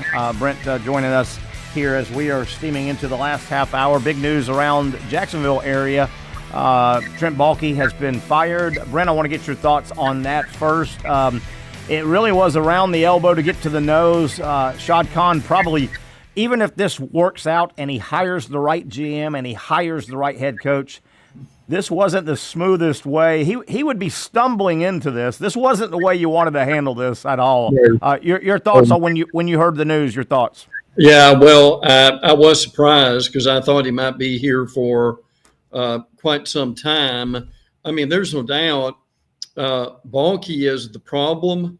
That's number one. 1A or 1B is, why did it take Shad Khan so long to figure this out? Wow, really screwed this up. Even if it turns out by a miracle, if he just finds a diamond in the rough, finds $20 in his pants pocket, as I said, this wasn't the way to handle it. Oh no, well, but look, I mean, I can understand a little bit of a glimmer of hope, but people really also need to understand, Terry. This is, as you and I've chronicled, this roster is so bad, frankly, and you're basically starting over. Yeah. This is not going to be a quick fix by any means, is it? Yeah, probably not. This also lends you to believe that this will be all Shad Khan's hire. I don't think he'll anywhere near have a general manager picked out. He's going to have to hire a coach here himself in the next week or so. Right. I think they've already gotten to second rounds on him, but even though some guys have turned them down, they've got several guys they've already second round. I think they'll name.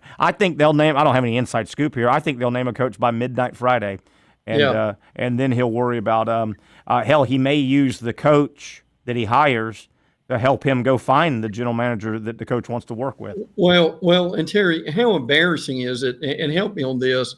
If Liam Cohen turns them down and decides to stay in Tampa, I heard that from a beat writer a few minutes ago that is a black eye for them. You certainly think that Cohen would not want a head coach job, but you can understand the circumstances. And probably more of a black eye on the Jacksonville franchise.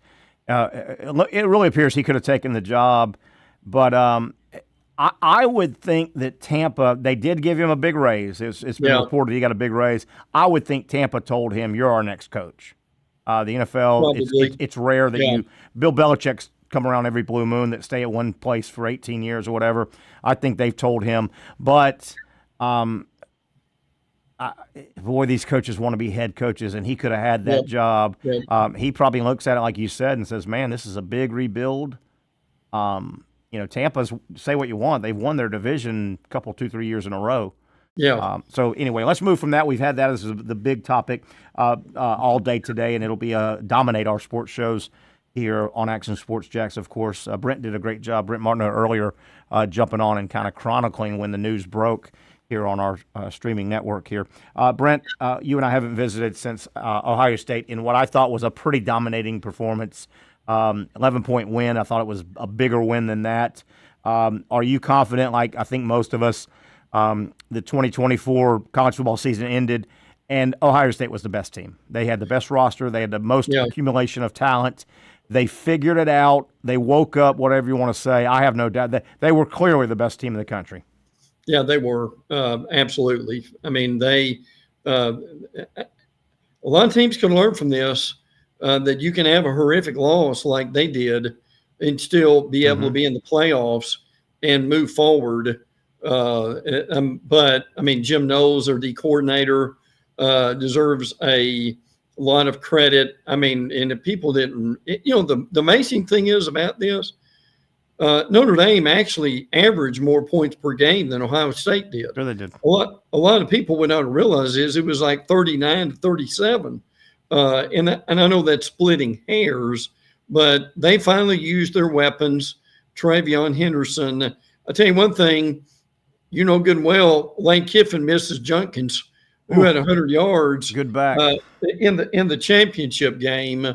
So they absolutely did. Now this, I would pump the brakes a little bit on this. Big Ten is the greatest conference ever in the history of man.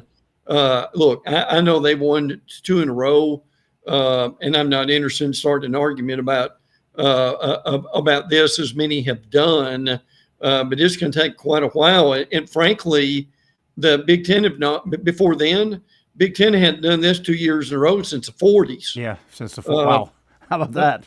Yeah. How about that? But tip of the hat, Ohio State was the best team. Yes. They found it. Ryan Day deserves it. I mean, a gaudy record, 70-10, I guess it is. I mean, that's just unbelievable record. Ohio State, frankly, under Ryan Day, might have been the best team another couple of years. The best team doesn't always win it. But boy, what a situation. That really opens up the door for Ryan Day too. He's a young guy. He's got some NFL traits to him. I could see him coaching grown-ass men. Some coaches at college you don't see translating to coaching a men's locker room. You know what I mean? But I could see him. He's got a lot of options now. He's got that one. When you get that one title, you're in the club. He's in the club. He's in the club. So tip the hat to Ohio State. Brent, I took the final ranking. Obviously, rankings don't matter. We have a playoff. But I took the final ranking, and I kind of just zipped down the AP Top 25. And I kind of listed 3 or 4 programs that didn't win the national title. Obviously, that was Ohio State. But they really liked the year they had. And then I took 4 or 5 programs that didn't win the national title, and I think they kind of had a step-back year. They weren't real happy. Yeah. And one of them made the playoff. We'll get to that in a moment. But here's a couple I'm going to throw out at you. You can name some yourself. These 1, 2, 3, 4, I thought real positive year, something to build on, good season for them. Notre Dame. I think it was a really nice year for Notre Dame. I mean, they had the ugly loss early, but Notre Dame. I thought Texas. I mean, Texas made it to the Final Four, second year in a row. SEC, they can compete in the SEC. They proved that. I thought it was a nice Arizona State out of left field. Maybe they're sitting on a magical young coach. Maybe could be. You never know. And South Carolina. I mean, I don't think many people outside of Columbia, South Carolina, saw that coming. No, and I know it ended with a loss. I think they lost their bowl game. I think they did. But South Carolina, every week it got more feel good. It just they didn't win every game, but they got better. And by the end of the year, South Carolina, this probably wasn't true, but South Carolina thought they could beat anybody in the country. Yeah, By the end of the year. So those are 3 or 4. If you want to add 1 or 2 or comment, and then programs that I thought when it's all over, 2024, we put it to bed the other night. They went, we missed. We didn't. I think clearly Alabama at 9-4. Alabama, very uncharacteristic for modern Alabama football. LSU I throw in there. I thought LSU had more talent than to not really be a factor. Yeah.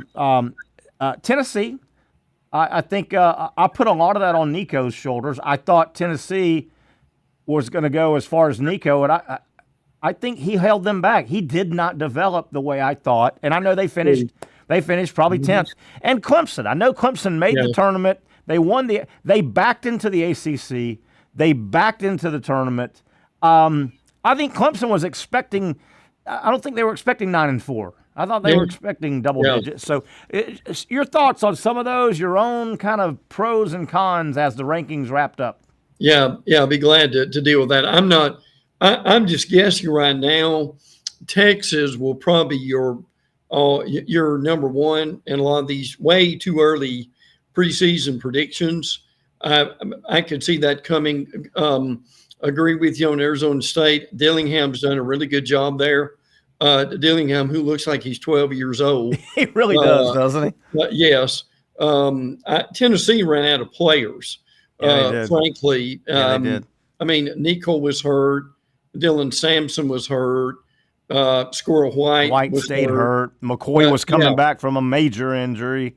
Oh, yeah. No question about that. Agree with Clemson.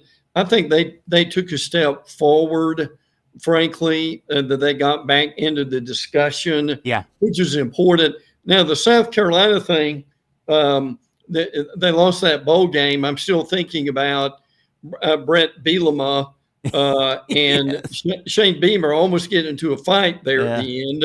Along with that. Now, I'll throw a couple others in here to go along with that. I'll be intrigued to see where SMU goes. Well, agree. We're at Lashley. Continue with them playing well. Boise State got a sniff of rarefied air. Where will that go for them? Now, it's easy to leave Oregon out, but with Dan Lanning, they're not going anywhere, are they, Terry? Probably not, but if they would have just competed a little more, they wouldn't have such a sour taste. They're undefeated, and they lost a lot, not just by the loss, but they just didn't compete in the big stage. Yeah, and obviously Georgia at number 6. Georgia's got a lot to clean up. Georgia's their offensive line was awful. They dropped passes at the wide receiver position. They think they've got their quarterback, or at least it's certainly one they like.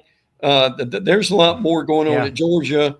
You know, I've seen, like, you probably have some Mike Bobo stepping down stuff too. But as far as the gotcha stuff, I mean, Bama, South Carolina, and Ole Miss. As I think about the offseason, Terry, any of those teams with one more win and they're in. Yeah, one more. Real quick, you mentioned SMU. We also mentioned Arizona State. Dillingham, young guy that might be carving out a niche name for himself. Absolutely. Rhett Lashley, kind of the same guy. Yes. You know, a longtime coordinator, respected coordinator.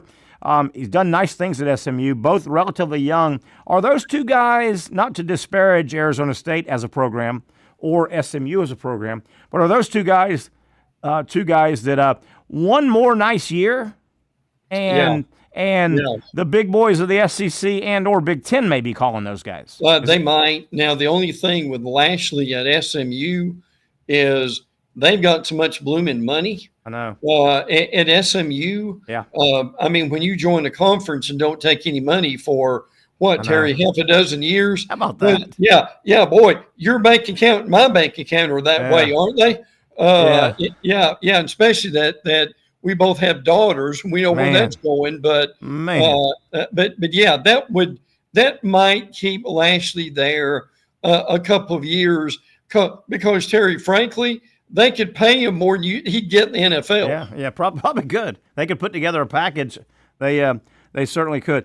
Brent, I still don't quite understand the rationale, the reasoning, the theory behind all the stuff I read a week ago about the Atlantic Coast Conference maybe thinking they need to tweak their championship football game, and they got talking about I read it a million times. Maybe we want to send the number 2 and 3 teams to the championship game, and the winner not. Well, doesn't that not make it a championship game if the winner of the conference doesn't? The number 1 team. What are they trying to do, or what were they trying to? I didn't follow it at all. Yeah. This was Jim Phillips' brainstorm here. That what he threw out there. Well, what about if our champion of the regular season gets an automatic bid, and then we'll have 2 and 3 play in order to get them in too. Look, I mean, Terry, in some ways, with the leadership that conference has had, it's amazing, isn't it? They're still together as one. That reasoning almost sounds like you might mess around and only get 1 in. You know, they got 2 in, right? They got Clemson and SMU. You might mess around. Yeah, I didn't follow that, Brent Beard, at all. Yeah, at all.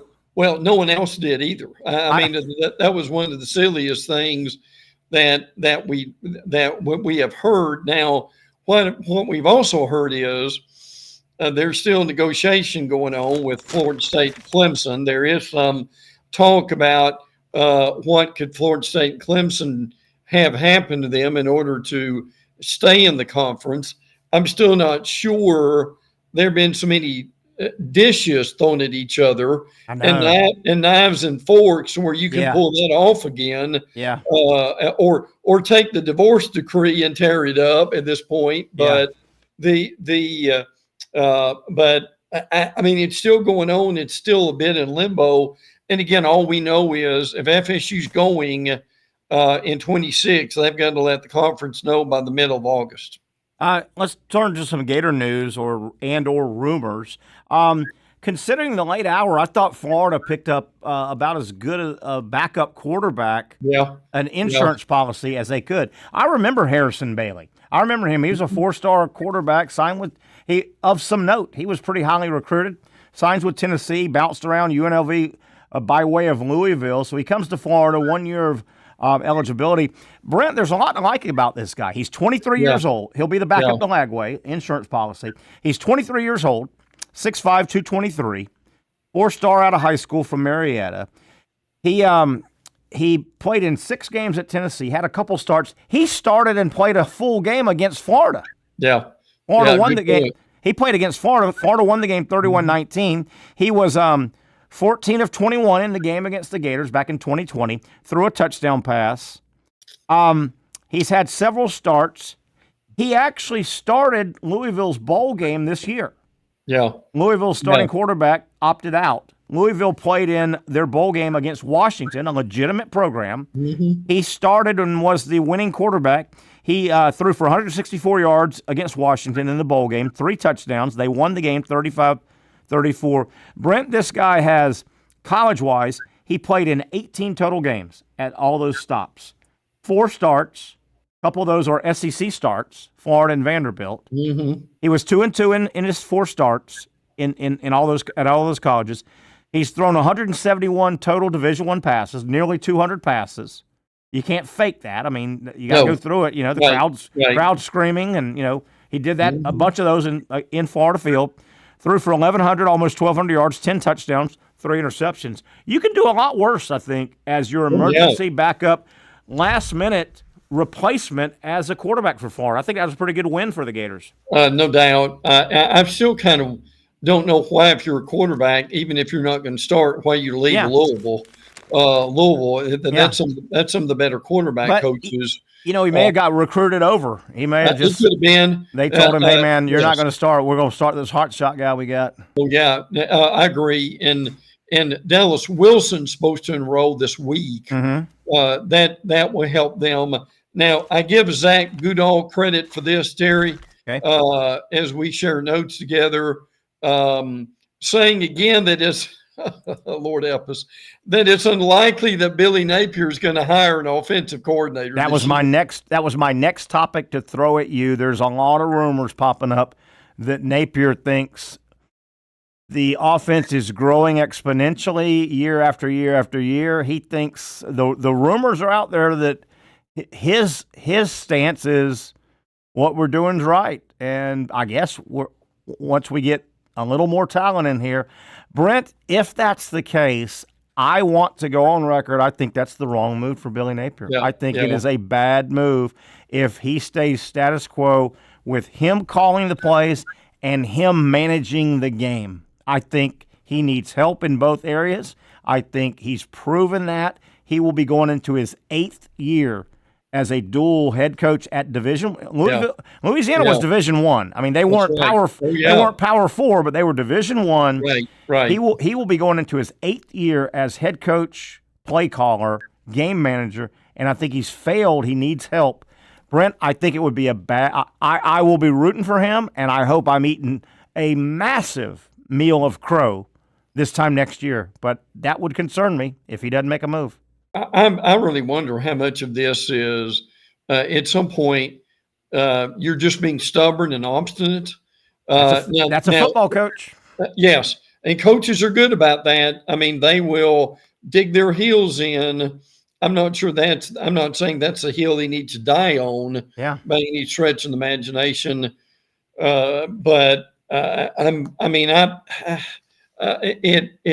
some point, I think you need to get someone else in there, just to have a different voice and just to have a different opinion.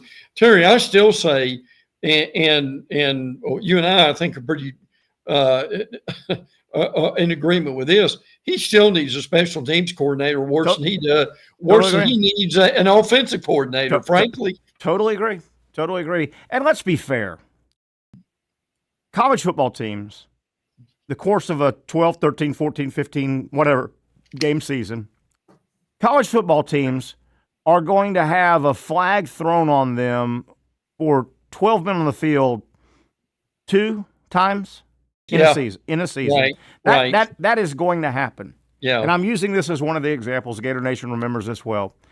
The problem now is stuff like that, screwing up your timeouts at the end of the half. Stuff like that has happened. Yes. That does happen. Yes. That does happen in college football 2 times a year probably.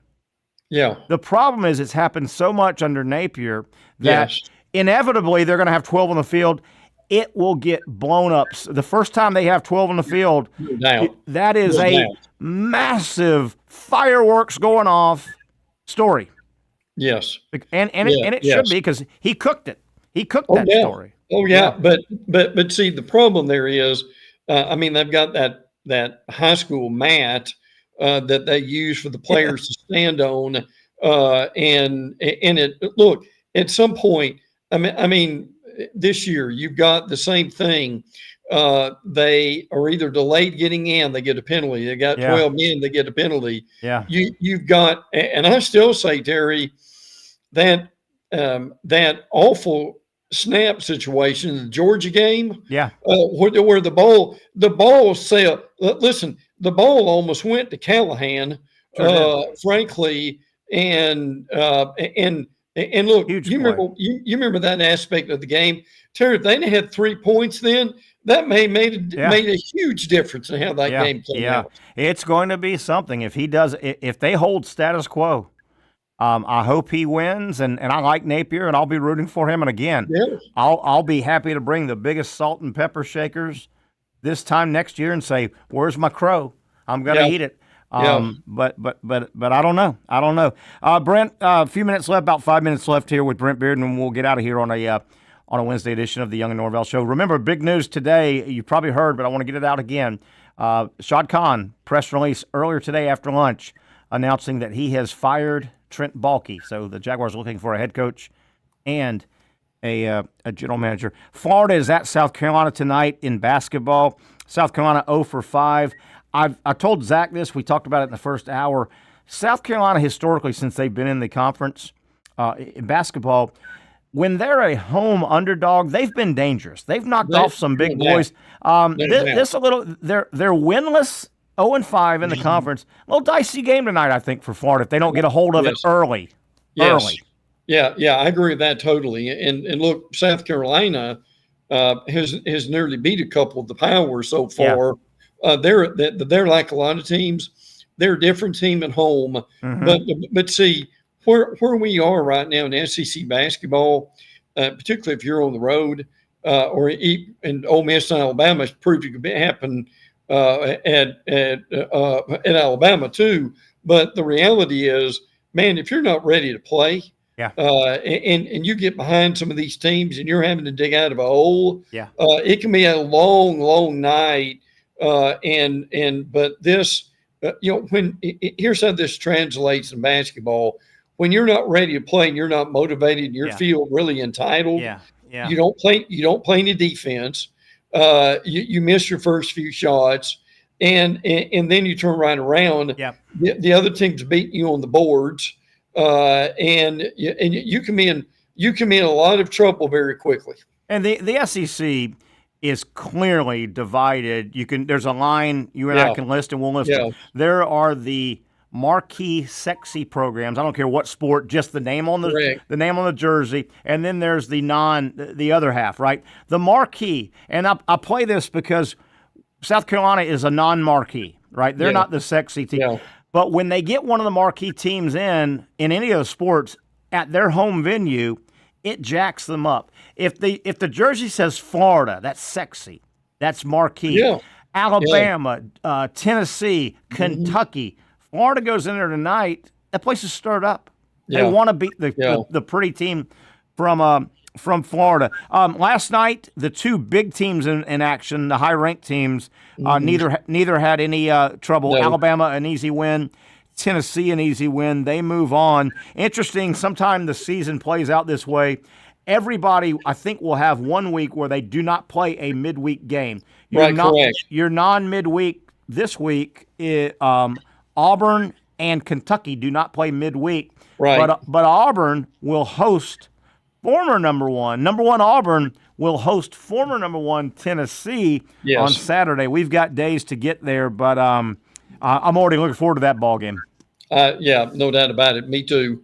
I would agree with that. And again, there are some teams, I think LSU's in this list, that's just not going to do well. I mean, everybody, look, as good as the conference is, everybody can't win. No. And you've got that issue. I think South Carolina, as you said, it's kind of a tweener, but they can be very dangerous. And then you've got Vanderbilt, who beat Tennessee on Saturday and rushed the court. And then they go to Tuscaloosa, and I didn't think there'd be any way they'd be mentally prepared to win. Nor did I, and they weren't after the Tennessee win. And they weren't. Another good game tonight. 13th ranked A&M at 16 Ole Miss. Ole Miss playing good ball. Another dangerous game tonight in the conference. In the conference, Arkansas is winless. They're at home taking on Georgia. If Georgia's goal should be finishing in the top half. If you're the top 8, you're going to get in. Georgia's going to have a dicey game at Arkansas. They need to go in and win that game tonight. Georgia does. Look, you said something I wanted to follow up on.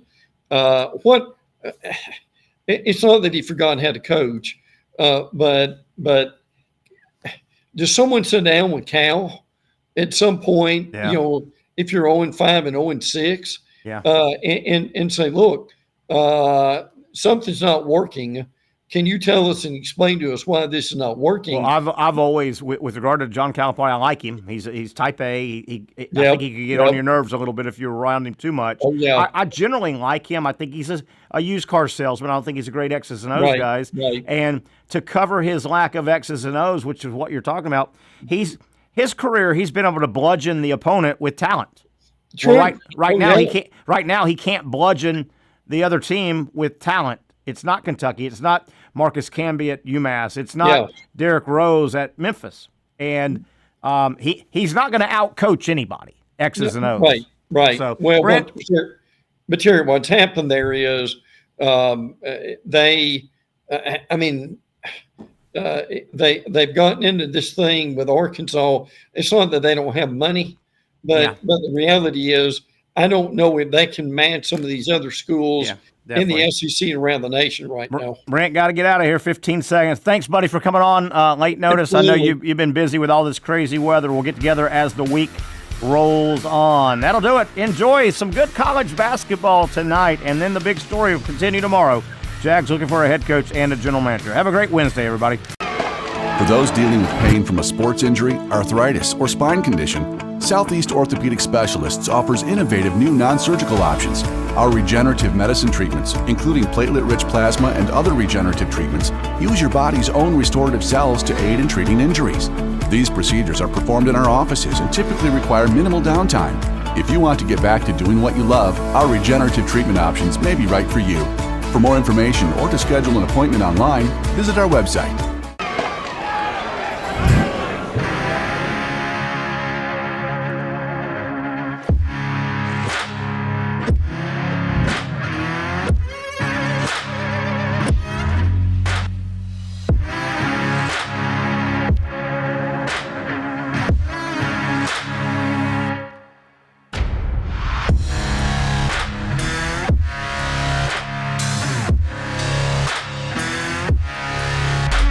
Finally, a family atmosphere, kid-friendly restaurant with a real sports bar feel. Bricks Jack's Beach features all of that and a large, climate-controlled covered patio with misting fans and heaters for all seasons. Mix in an extremely diverse menu that features the most quality and affordable steak at the beach, and there's no reason not to enjoy your next lunch, dinner, happy hour, or big sporting event at Bricks Jack's Beach, 300 2nd Street North in Jacksonville Beach. See you at Bricks Jack's Beach.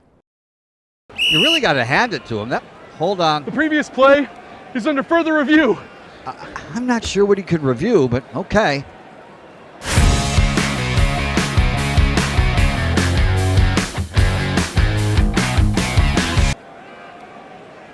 Sure has been a while. Dynamic Hurricane Grill and Wings for the football season. Well, there he is. Oh, what is that? Hey everyone, Olivia Tasley here from Action Sports Jax to tell you all the different ways you can watch our new 24/7 network. 3 easy steps. You don't even need a pen and paper to write it down. Step number 1, download the app. Search Action News Jax in your app store either on your phone or your smart TV. Then, once you're on the app, click on that little drop-down menu in the upper left-hand corner with the 3 little lines. That'll show you these options, and boom, right here, click Action Sports Jax 24/7, and you will be brought to our continuous stream channel. That app can be accessed through all these different platforms. Whether you have Roku, Fire TV, Smart TV, Apple TV, or Google TV, you can find our app. Now, if you don't have access to the app, don't worry, we still got you covered. We're across all social media platforms from Facebook, Instagram, X, YouTube, Twitch. We have a podcast channel. Plus, check out our short reels on our TikTok. Action Sports Jax 24/7. It's on all the time and everywhere. It's a new logo, new branding. With Bold City Heating and Air, it's an old school approach. One of the few locally owned and operated air conditioning businesses left in Jacksonville. It's hot, Florida in the summer. You can't do much to avoid it, but you can keep cool with Bold City Heating and Air. It's every customer counts kind of service, from when these trucks have pulled up to my home over the last couple of years and when they pull into your driveway as well. From communication to pricing to the actual service, everyone at Bold City Heating and Air cares about you. You know who's coming to your house. You know they will be well trained and they will respect your home. Air conditioning convenience at boldcityac.com. Stay cool while it gets hot. Bold City Heating and Air can help. Don't get caught sweating all summer. boldcityac.com, and they have financing to help. New systems starting at $110 a month and $50 off any repairs. Stay safe, stay comfortable with Bold City Heating and Air at boldcityac.com. Homegrown in your hometown.